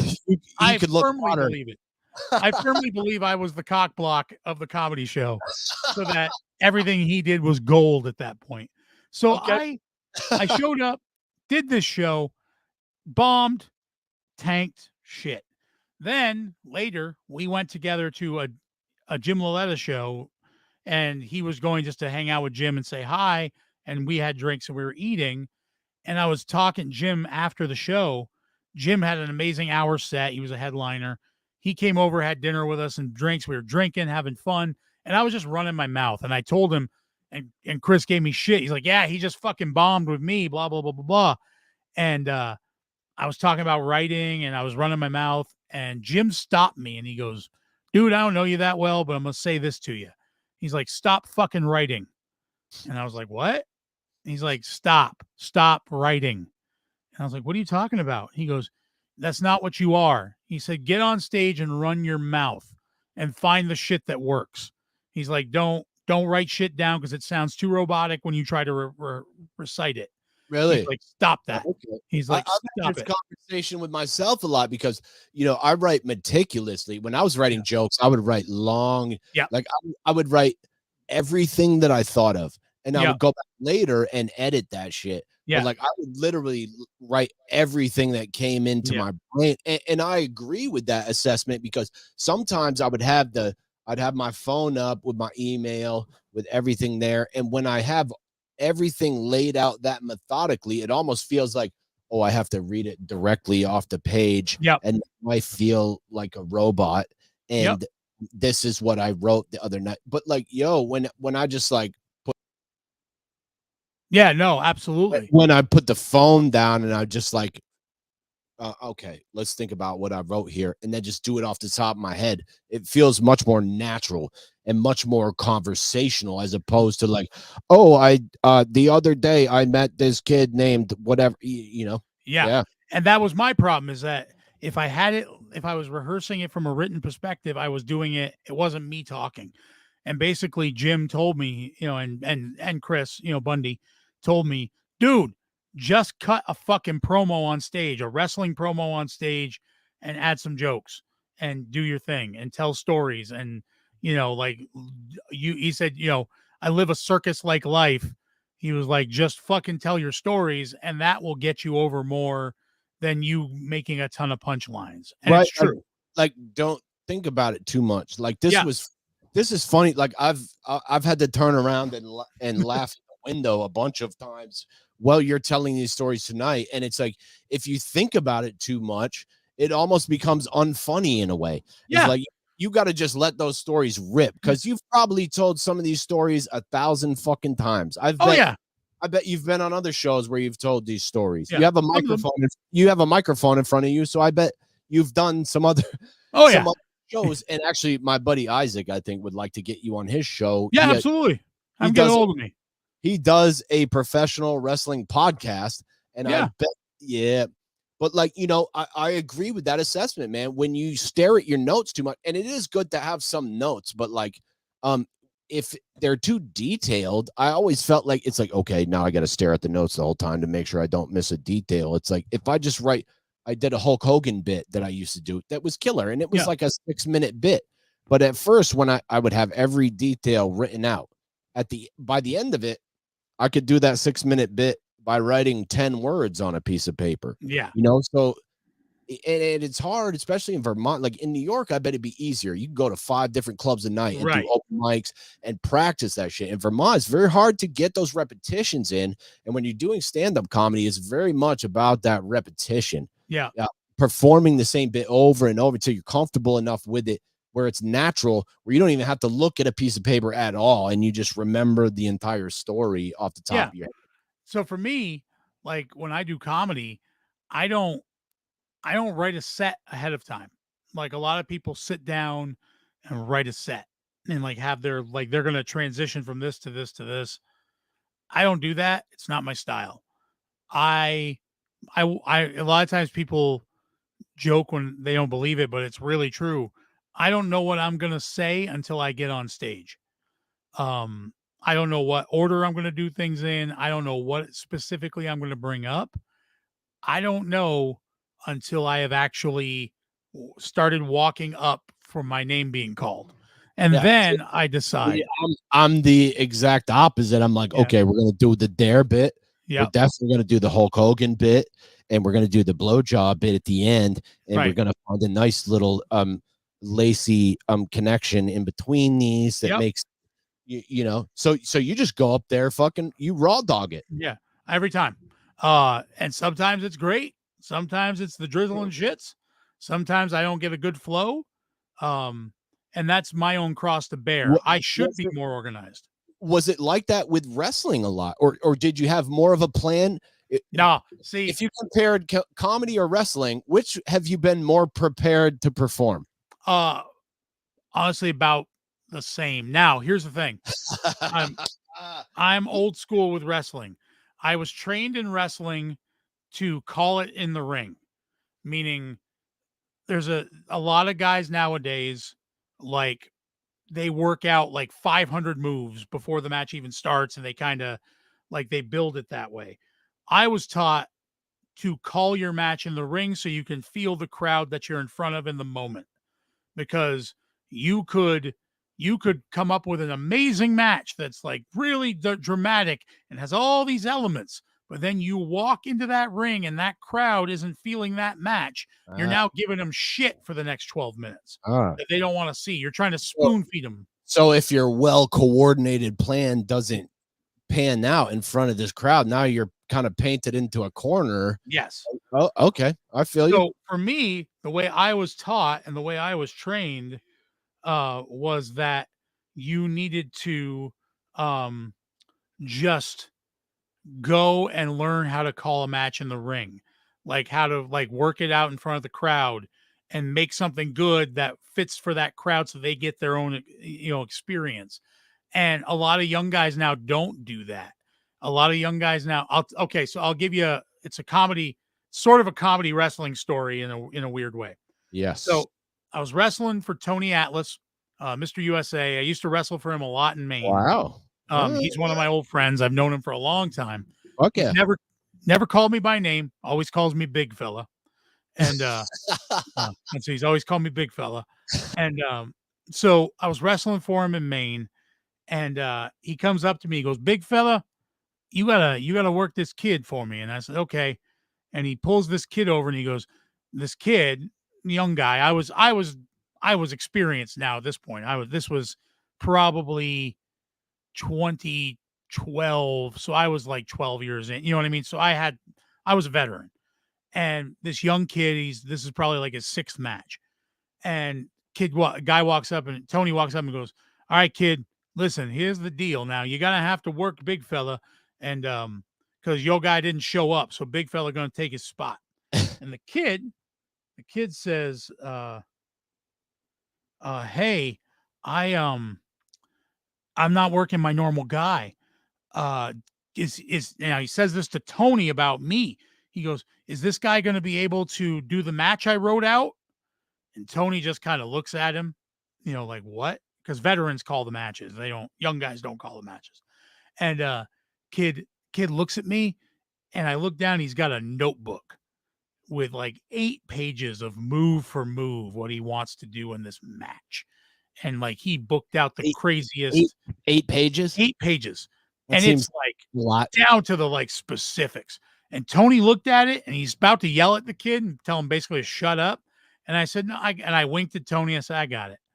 And kid hands me the notebook and it's crazy shit. It's like, I'm going to be doing flips over the top rope because he was working a smaller guy. So they were doing like a high flying, like crazy spot match. And he's like, I'm going to do flips over the ropes and I'm going to do this and dives and blah, blah, blah, blah, blah, and back and forth. I'm reading this whole thing. And I look at the kid and I went, I can do all that. And the kid's like, really? He's like, I was like, yeah, I got it, kid. Let me go read this for a few minutes and memorize it. And then we'll do this match. And kid's like all excited. He's like, okay. And he like walks away. And I looked at the book for like 10 minutes and I was just reading it, laughing at it, showing some of the other boys. I'm like, look at this shit. Like he wants me to do this. Okay. So kid comes over to me about 5 minutes before the match and says, Hey, I just wanted to make sure we're good. Are you going to be able to do this? And I said, yeah, we're good, kid. I got you. No problem.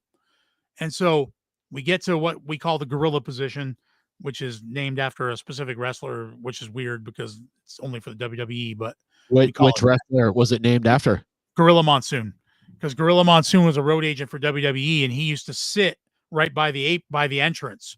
And they called it gorilla position, meaning you were getting ready to go out and you had to stand next to Gorilla Monsoon. So Thank you. We call it gorilla in the business for some stupid reason, even though it shouldn't be called gorilla position because no other company used Gorilla Monsoon in that way. That was a WWE thing. But anyway, so we still use the term just because it's one of those stupid things. So we were in Gorilla, about to go out, like music was playing, and the kid comes up to me. My music starts playing. I'm the heel in this. I'm the bad guy. So the music's playing. The kid runs up to me. He goes, sir, are we all set? And I looked right at him and I said, I don't remember a fucking thing on that page. I was like, on those pages, we'll go out. I'll call it in the ring. And he turned like whiter than white than he already was. And he turns around and looks at Tony and Tony goes, you heard him, get the fuck out there. And so I go out and the kid's like shitting bricks in the ring and I lock up with him and I start calling stuff to him and he's all confused.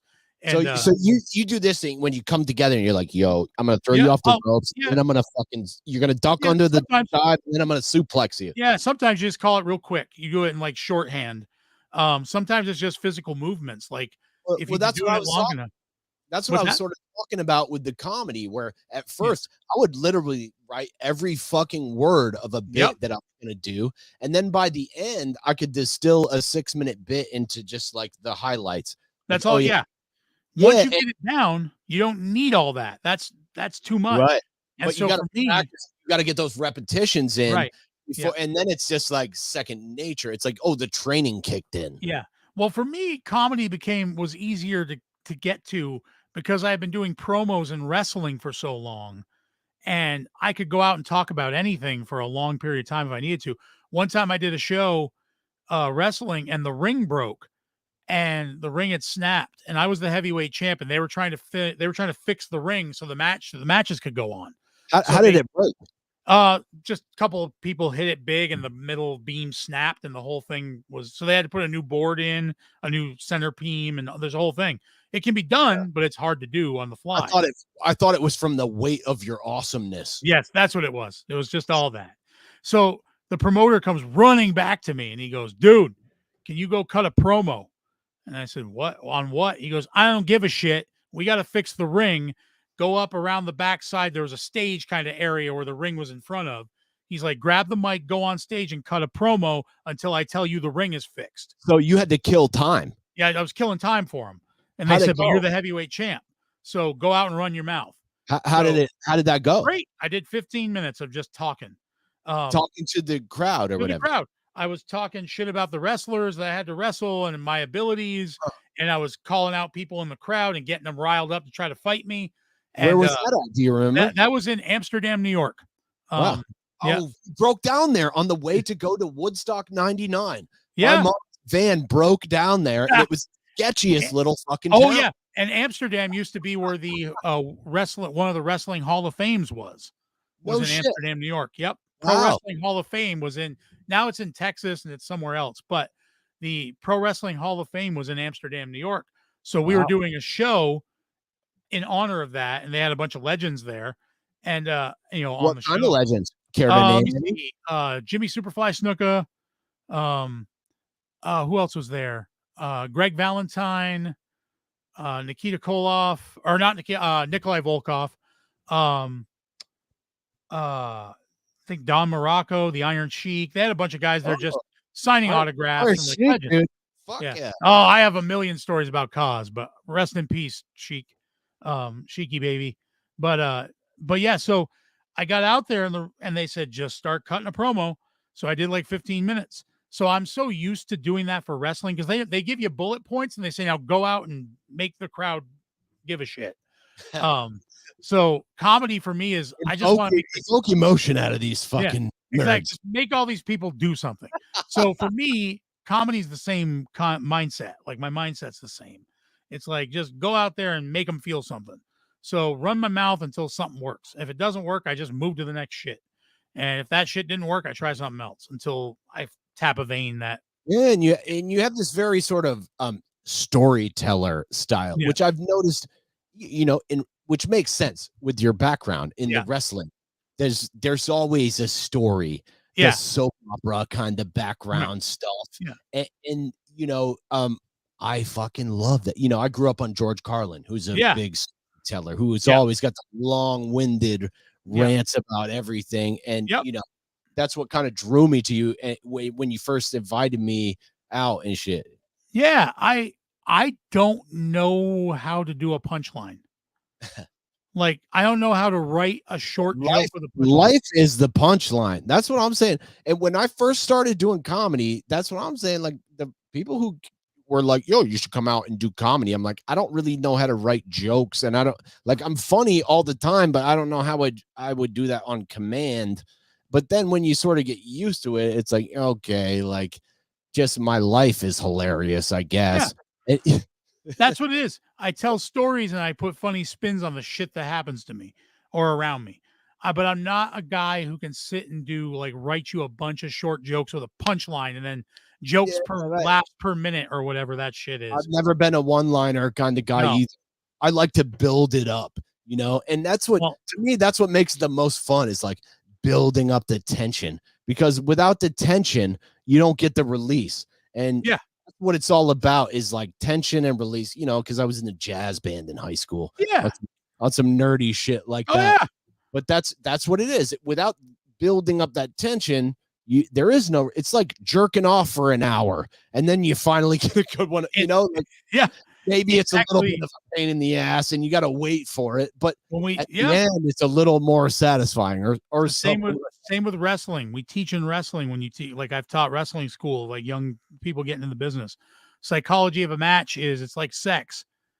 If you blow it all in the beginning, it's not cool.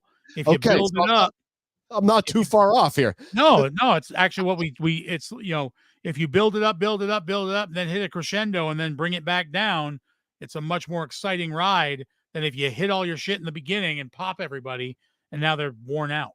You know, it's the same concept. Wrestling, comedy, it's anything with that kind of element. That's what it's about. I'd like to ask you about the movie roast that you do at the Marquee Theater. And I'd also like to just ask you about the relationship that you've had with the Marquee Theater, because they seem like great folks over there. Yeah, I love them. They've I'm like family there. They're my family, and I've been there for a long time running their shows. Right now we only do about one show a month. We were back before COVID, before the apocalypse. We were doing like 4 shows a month, 5 shows a month. We were pretty busy.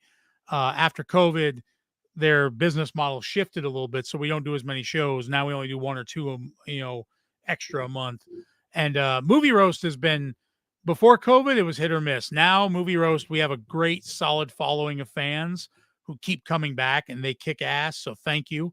If any of you are watching, you all rock. You know who you are. People who get it, they get the concept, they get the fun of it. This July 14th, our next one is Dirty Dancing. That's our next movie. Can you tell everyone exactly what the movie roast is? Absolutely. Movie roast, the way I describe it is stand-up comics heckling movies live.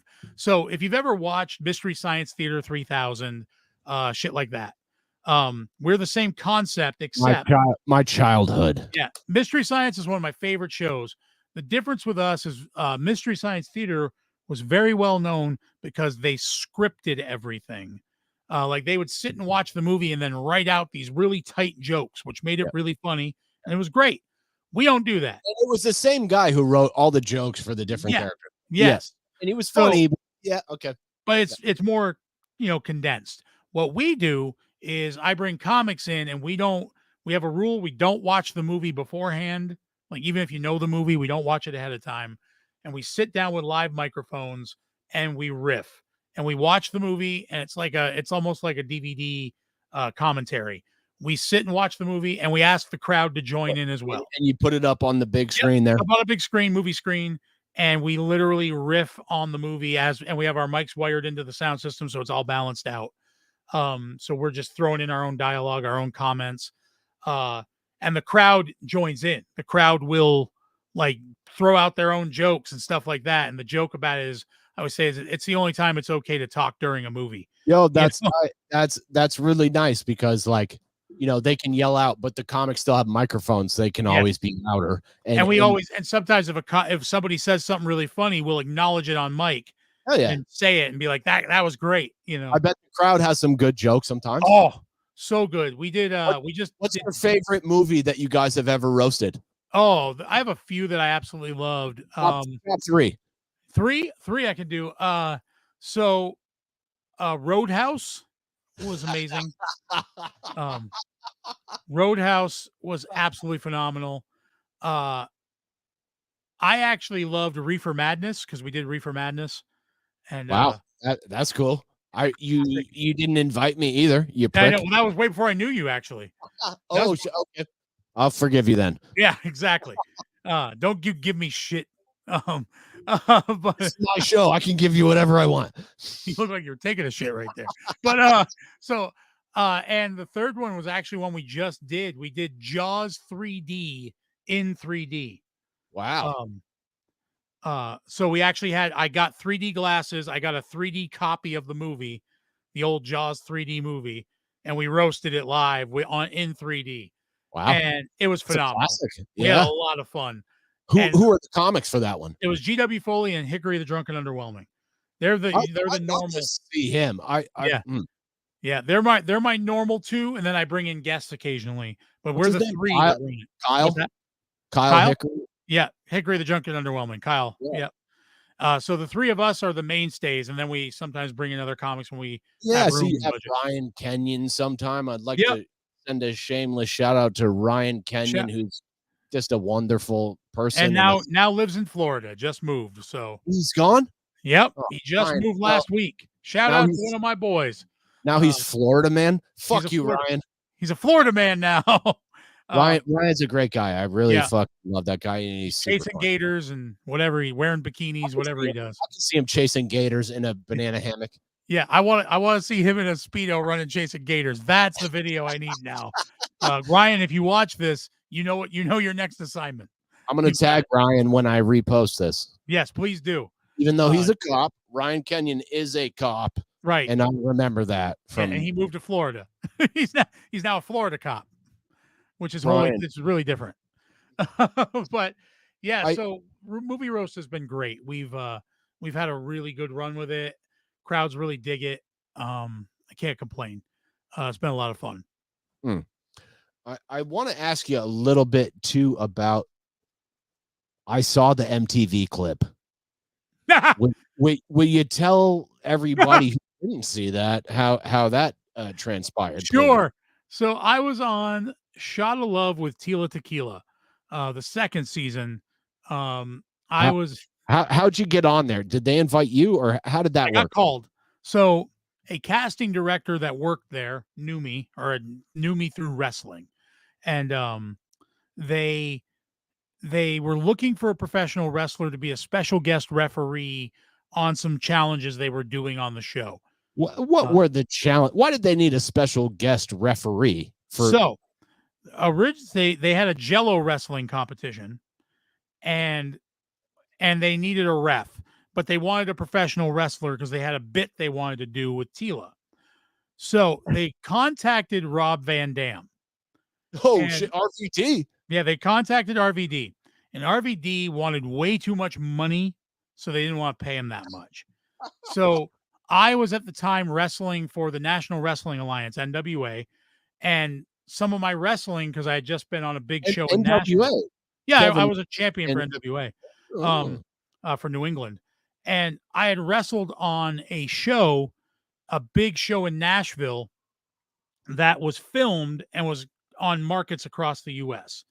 So the casting director knew me, saw the NWA footage of me wrestling, and showed the director, the casting director, I know a guy. He's got a little bit of a name, not a huge name, but a little bit. And he ain't going to charge as much as RVD. And he's big, he's scary looking. He'll get the gimmick, he'll do it. And so I get a call from the casting director. So we'll fly you out, we'll put you up for a week. We'll film the whole thing. You'll stay for a few days. where'd they put you up? Where was it? I was in Van Nuys. I was in Van Nuys, and then I was in a hotel not that far from where. So the funny thing, I'm gonna divulge a little something here that's fun. My NDA is no longer valid, so I don't give a shit. Yes, let it out. Pull the beans. Yeah, the place that they did the show, Shot of Love with Teal Tequila, the mansion they used, was actually used for like 4 different reality shows at the same time. So what they would do, this wasn't an Epstein reality show, was it? No, but it was originally at one point the place we place we used, from what I was told, was at one place that was used to film porn. They would use this mansion to film porn. Well, Tila Tequila did porn, right? Oh yeah. So, but this mansion, while I was there filming Tila Tequila, the other half of the mansion was being painted for Flavor of Love. So they were filming in one half of the building, and they were putting up all the clocks and the dollar signs for the Flavor of Love, because the mansion boy. So the mansion had 2 staircases that came down into the middle of the main room. And what they would do is film it at different angles so that it looked like 2 different buildings, so they could film multiple reality dating shows in there, and no one knew. Getting a 2-for-1 deal on their rental property. And there was a fountain in the front that they would move in different positions to make it look like it was a different building. So, so when I got there, they wanted a wrestler to be the special guest referee. And I said, okay. And they said, but we have a bit we want to do where they're all going to hit you with a steel chair. And you're going to get PTSD from that last steel chair to the face. So they're all going to hit you with steel chairs. You're going to no sell them. And meaning I'm not going to show any pain or any reaction, just laugh them off. But then Tila's going to hit you with a chair and you're going to take a bump. Is that what you call it? Would you call it a no sell? No sell means you don't show any pain. You don't sell any pain. So they wanted all of the contestants to hit me with steel chairs. Now they had no idea how to swing a chair, so it was awkward as hell. But did they all hit you with chairs? Oh yeah, there's video that's in like one of the bonus DVDs. How many people hit you with chairs? 12, I think. 12 people, or how many there was? There was like 12 people left. Did any of them get you? Yeah, a couple hit me in weird spots. It was like they didn't know how to swing a chair, so they swung them. So what, in the back? Yeah, they were hitting my back, and a couple of them hit me in the back of the head because they just had no clue. And you were like, what the fuck, dude? Yeah, come on. I'm like, I'm getting the shit kicked out of me now. But then the idea was that Tila was going to hit me with a chair, and I was going to take a big back bump in the middle of this ring they had. They rented a boxing ring, and then in the center of it, they put a Jello wrestling pit. And why? So what's that? Why?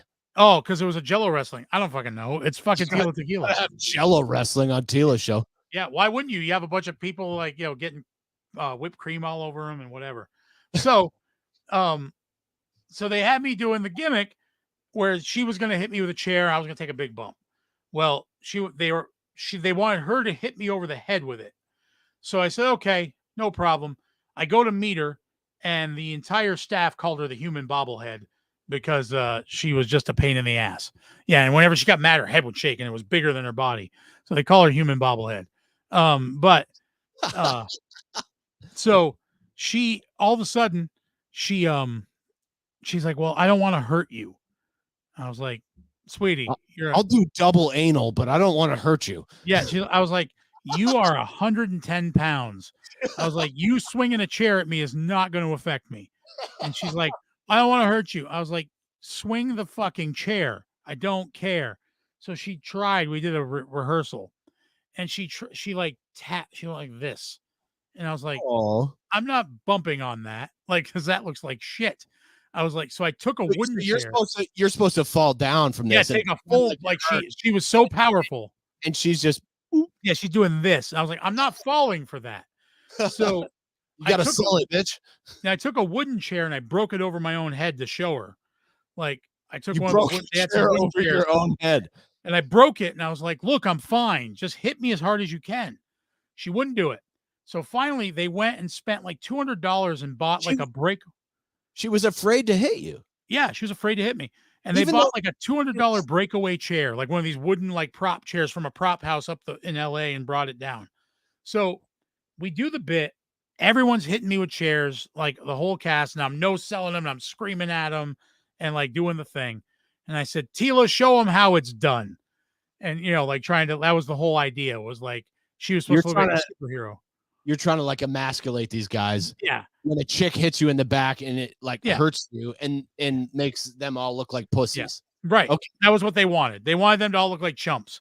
So I'm like, show them how it's done, Tila. And she comes waddling up to me and she swings the chair, the breakaway chair, and barely swings it. And because it's a breakaway chair, she throws it so light, it breaks over my head. And I'm like, shit. So I just kind of crumpled because I had to sell it because they wanted me to sell right in the face with it. Oh yeah, it was like it just crumpled because it was a breakaway, but she didn't hit me hard enough, so there was no momentum. So she tapped me, and then it just fell apart. And so I fell, and I laid there going, "This is my fucking life." That's a tough sell there. Yeah, there it is. There goes my wrestling career because I just let it. Like when you tap on a fish tank and it shatters. You're like, yeah, that's what it looked like. I did it. I guess. What'd you do? That's what it was like. What happened? Jim, and, what was that Tommy Boy where he rips a door? Boy. David. Yeah, I got a chicken wing tattooed on my arm because of Tommy Boy. But anyway, that's a whole other story. That was a drunken night at a tattoo convention. But so but yeah, so they tapped it, boom, I fell over, and then I had to be the special guest ref for the Jello wrestling and do the points and all that. So you had to get beat up and then also be the ref. Right. Yeah. It made no fucking sense. Yeah. What's the line there? That's just they're like, well, he's here. We can get him to do 2 jobs. Yeah. Well, then they had me hang out in the house for like a day and do like arm wrestling competitions with people and drink with them and like act like a crazy guy. Did anyone beat you? No, they are all honestly, no. They were all too drunk anyway. Perform feats of strength. Yeah, exactly. It was like, go do this with. I was like, okay, whatever. You're paying me. I don't give a shit. And there was one woman there who was tough as shit, and she was strong as hell. And I remember she gave me a good run for my money doing arm wrestling. Like she locked up, and she was like, that was your best. She was like, she was like the German fucking like powerlifting team. Like had that kind of arm. And she was just like, I'm going to do this. And she worked me hard. I was like, oh, you almost did. You were like, I'm going to fucking crush you, bitch. And she was like, 9. Yeah. She got me a couple times. I was like, shit. I said to her, I'm like, why don't you get into wrestling? Like, you're big enough. You could throw half the dudes around. Have you ever wrestled with any women? Oh, God, yeah. I've wrestled many women. It happens. You intergender matches, shit like that. I did a lot of stuff with. Have you ever lost to a woman in a match? Oh, yeah. Of course I have. Yeah. Yeah, it happens. I don't give a shit. You want to shout her out right now? Yeah, Amanda Storm. Amanda Storm. Shout out to Amanda Storm. If you type in Amanda Storm, she was kind of like China in the 90s. She was a big jack bodybuilder type. I thought you were gonna say Amanda Hug and Kiss. I was like, no, Amanda Storm. Amanda Storm. I'm gonna fucking hold on 1 second. I'm gonna Jamie this and pull her up. Yeah, pull it up. You'll find Amanda Storm Pro Wrestler. You can put in Maine. It might come up easier. Here we go. Amanda Storm. Yeah. Bam. See if it's the right one. Yep, there she is. She was a big jack, like, tough girl. Holy shit, dude. I wouldn't want to fucking fight her. She was a brute. Like she fucking strangle me to death. Yeah. I loved her. She was a sweetheart. She is still, she's still a sweetheart, but loved her to death wrestling. She was a badass. And I wrestled her a few times, and she was always she hit tougher than any guy you'd ever meet. Even those Ric Flair slaps, because some of those slaps sounded fucking. Chops are legit. People don't realize chopping hurts. Yo, you can hear the sound of it though. Yeah. It's like, that is a dude just crushing you. I've had my chest ripped open by chops, like where I was bleeding because of skin. What's the hardest dude who's ever hit you? Rick Fuller. Fuck you, Rick Fuller. I love you, but fuck you. Is he still alive? Big Rick Fuller. He's known, as a matter of fact, for a hot minute. His claim to fame, he had a T-shirt that he sold at shows, or he'd give to guys he wrestled. It was a huge handprint, bloody handprint, and it said "I survived," and that was his T-shirt. Can we get him on the show? I don't know. He might be around. I haven't talked to him in ages. A lot of the guys I remember. I'd love to talk to the guy who abused you like that. Yeah, he ripped my chest apart many a time in a match or a battle royal or stuff like that. Big Rick Fuller. Shout out to him. He's a great guy, but he was tough as nails. Yo, I want to ask you, we're getting on 2 hours here, Pierre. Yeah. And I'm going to wrap it up soonish. Yeah, I do want to ask you about the other little side projects you have, because I've been following your resin projects and the leather projects, and I'd love in the piercing. And I'd love to just ask you a little bit about that stuff before we get out of here, please. Yeah, absolutely. Where do you want to start? Let's start with the resin. Sure.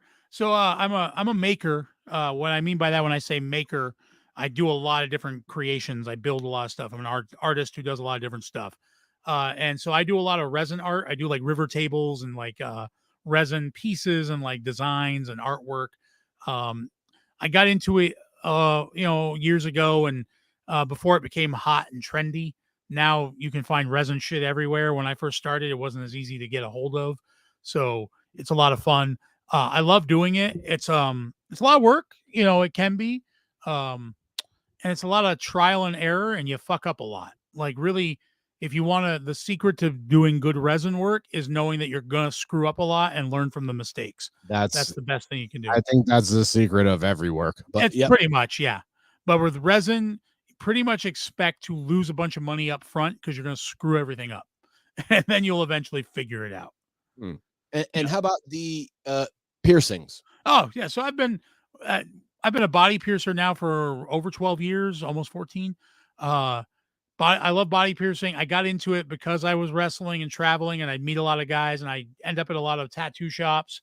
And, so I ended up meeting my mentor in Boston, Rich Warner. Shout out to Rich Warner at Primal Instinct Piercing, if he's still out there. I don't know if he changed his company, but Rich is awesome. He's an amazing piercer, and he trained me and was one of the best things I ever did. I love piercing. You deal with a lot of bullshit, but it's still a lot of fun. So it's something I've done for a long time, and it's another. I'm all about having as many income sources as I can to survive. So I don't have a day job, a 9 to 5. I don't have sick leave. I don't have, like paid vacation.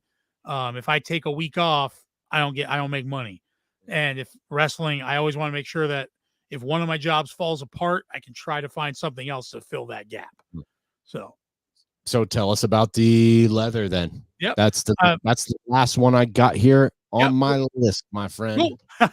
I've been a leathersmith for about 15 years, almost. Actually, a little further than that. I did a little earlier, but I love working with leather. I specialize in like top hats, steampunk wear, stuff like that. I also make gear for kink and BDSM stuff like whips, floggers, paddles, that kind of thing. So I train and I also teach kink and sexual positivity courses as well, and Oh, how shit. to use the stuff. Yep. Something I don't talk about a lot, but I have a podcast I did for a while called Where's the Because you've Kink? been wrestling, so you're used to getting beat. Yeah. And I know a lot about it. I spent a lot of time with different people in the kink communities. So I teach a lot of that as well. When I can. Are you kinky, Pierre? What's that? Are you kinky? Oh yeah, absolutely. I don't hide it at all. I had a feeling. Yeah, I've been a dom for 20 years. I teach all kinds of different classes. So you make whips and stuff. I've seen the hats and some of Yep. the stuff that you make on Facebook, but you're making flogs or flails, or I don't know what you call Floggers, them. paddles, whips, restraints. I make all that. I make leather armor. I make costuming for, like Leather armor. movie. Yeah. I haven't seen it. I haven't Yep. seen any of the armor. I'd love to Yeah, see some of I don't put a lot of it up because I sell it and it goes out. So I will put some more up soon. And I want to ask you this, Pierre, because before we get out of here, Okay. I do want to address the number of people who seem to come at you sideways and want free shit or want free piercings or don't want to pay you the cost that you agreed upon when they asked you to make something for them. My question is this, Pierre. I thought about how to frame this. My question is, if any of those people were listening to this conversation, which they're not, because there's no one listening, but if any of them saw this interview later, what would you say to those people who fucking hassle you about working on your days off or giving them discounts or not paying what they agreed upon? I would say, show me on the doll where they hurt you, because obviously you've got some issues that I can't I can't figure out. You've got some shit going on in your world that makes no sense, or you live in such a delusional world that you don't know how the regular world exists. And I feel for you. I truly feel for you. I hope that you find what reality is, because it must be really hard to live the way you do. Like, people may amaze me. I love a lot of my clients. I have great clients. And there's this handful that the reason why I show those things online when I get them is because I'm trying to either I want them to see how other people react to the stupidity, or I'm hoping that someone else who might think that that's okay, see how other people react and think for themselves. Maybe that's not the right way to go about this, because I'm seeing the backlash that person's getting. Maybe I am maybe I should rethink how I deal with things like this. So I always do it as educational. It seems like the people that read that shit overwhelmingly support you. And it also seems like, was there a woman who wanted you to pierce her daughter's tits who was like underage or something? Oh God. I get that at least a couple times a month. And I don't always post them. You just don't do that. No, hell no. No, I don't want to. Parental permission. Can I ask you though, is it, say I had a kid who was 17, I had a daughter who was 17, and I came in and I was like, I give you permission. Is that legal? So it may, I want you to pierce my daughter's tits. She's 17, but I give you consent as her parent. So technically you probably wouldn't. There's some levels here. That's interesting. Yeah. Now, from a standpoint of insurance, absolutely not. If you're insured, and you have to be to pierce in the state of Vermont, you have to be insured. No insurance is going to allow that. So you would be breaking that right there. So if you don't have, that's just a liability thing. It's just a liability. And also, even with parental consent, doesn't matter. You're still touching a minor, and not in a medical. It's not a medical. Weird. Also, just from like a decent human point of view. Exactly. I don't even give a shit about the legal. I don't want to touch a 17-year-old's boobs. Like, let's just start there. Like, I want that on a sound bite. Yeah, my man.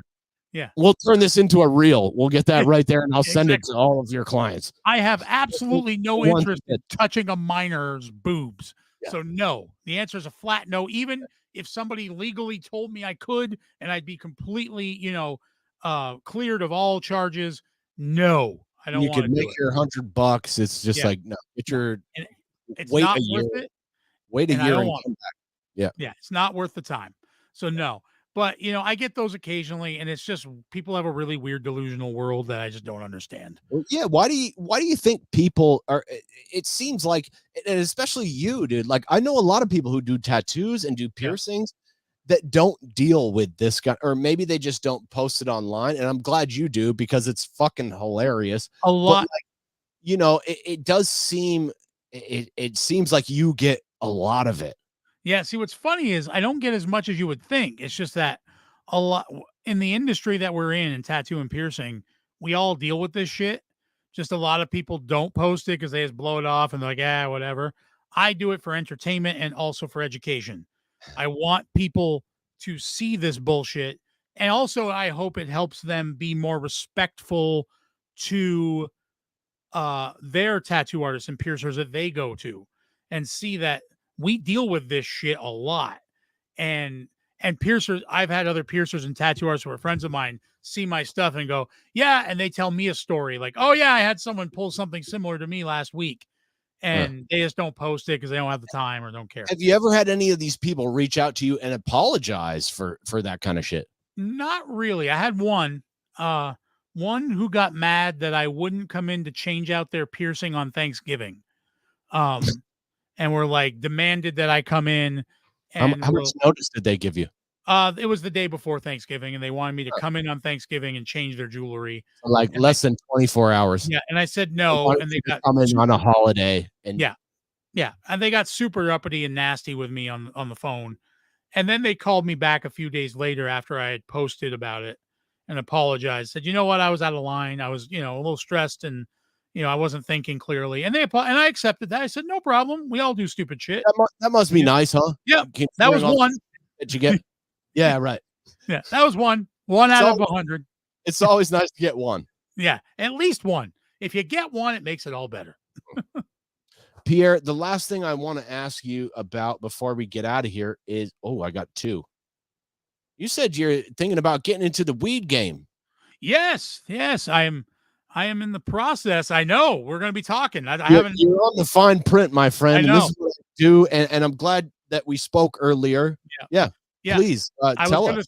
I was going to start chatting with you about it anyway soon. I've just started the process. I'm currently getting into the process of getting my cannabis retailer's license, and Jesus, Vermont has made that a whole thing. But don't even get me started. I have I'd love to get you started. That's why I get you on the show, motherfucker.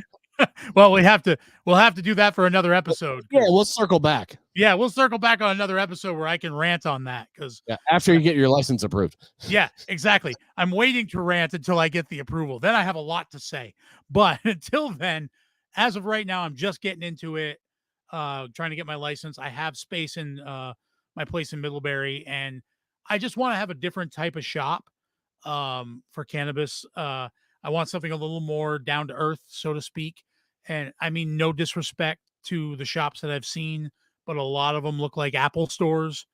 And, you know what I'm saying? And I want to have something that's a little more down home and fun.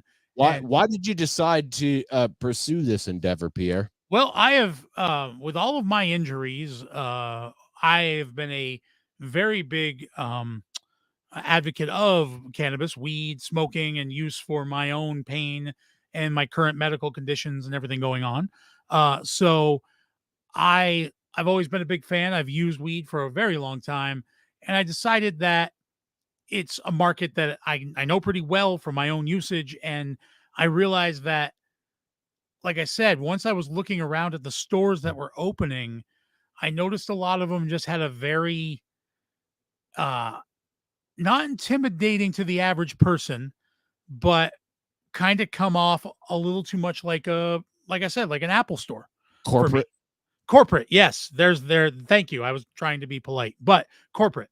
And I don't want that.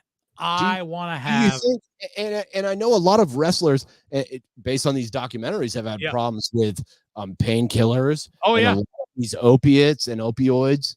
Yep. And I feel like maybe does that have anything to do with this sort of decision that you've made to move? That's what I'm saying. I used it for all my medical conditions, for my pain. I was very fortunate. I didn't go down the opiate route. I didn't go down the heavy painkiller route. I never got hooked on any of that. But weed does help me with my medical problems, with my injuries, with my sleeping, with everything. It does help. And so Good.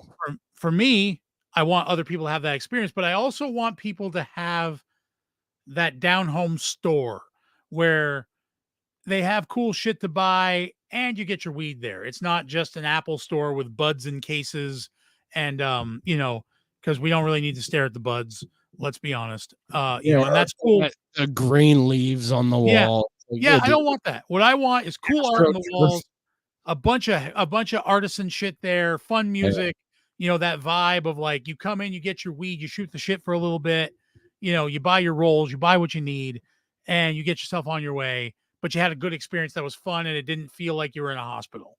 And I respect those places. I absolutely do. I am not disparaging them in any way, shape, or form. I will a little. I don't like that experience when you walk in and it feels like a fucking doctor's office, dude. I don't like that. Like, I'm not going in here to get Xanax. Like, I want the weed place to be chill, like you said, with art on the walls. Some of my friends have done graffiti murals at different dispensaries every month, and that shit looks beautiful. I don't want to go in there. Like, I'm not in here getting blood pressure medication. Right. No, and I get it. And that's what, so a lot of what I've seen in the area I'm in is a lot of that style, that medical dispensary look. And what you're done at your Middlebury, right? Yeah. Yep. Yeah. All right.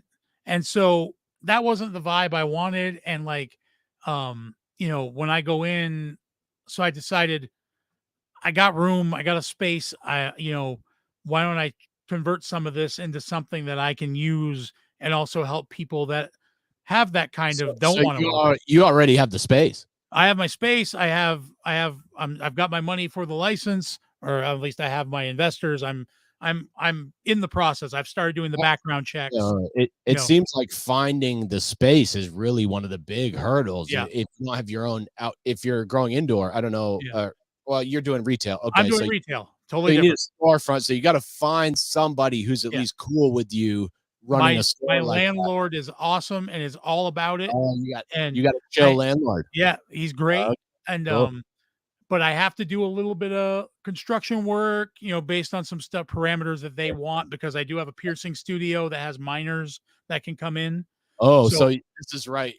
I have to separate the two spaces so that they come to a checkpoint and they either go left into the piercing or they go into the cannabis, and I have to have it blocked off. So I'm working on that stuff. Yeah. Are you going to be selling pipes or anything like that? Yep, sure am. I've already got 2 glass blowers locally that will be providing all of my stuff. So I'll be made right here in Vermont.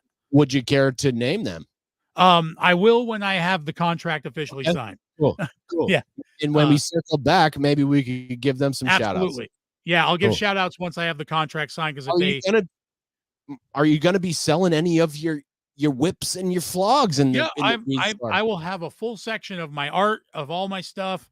I'm still gonna have an art studio in the space where I still keep creating, that's separated, but I can still make stuff and put it out for sale. And local artisans, I want some of their work.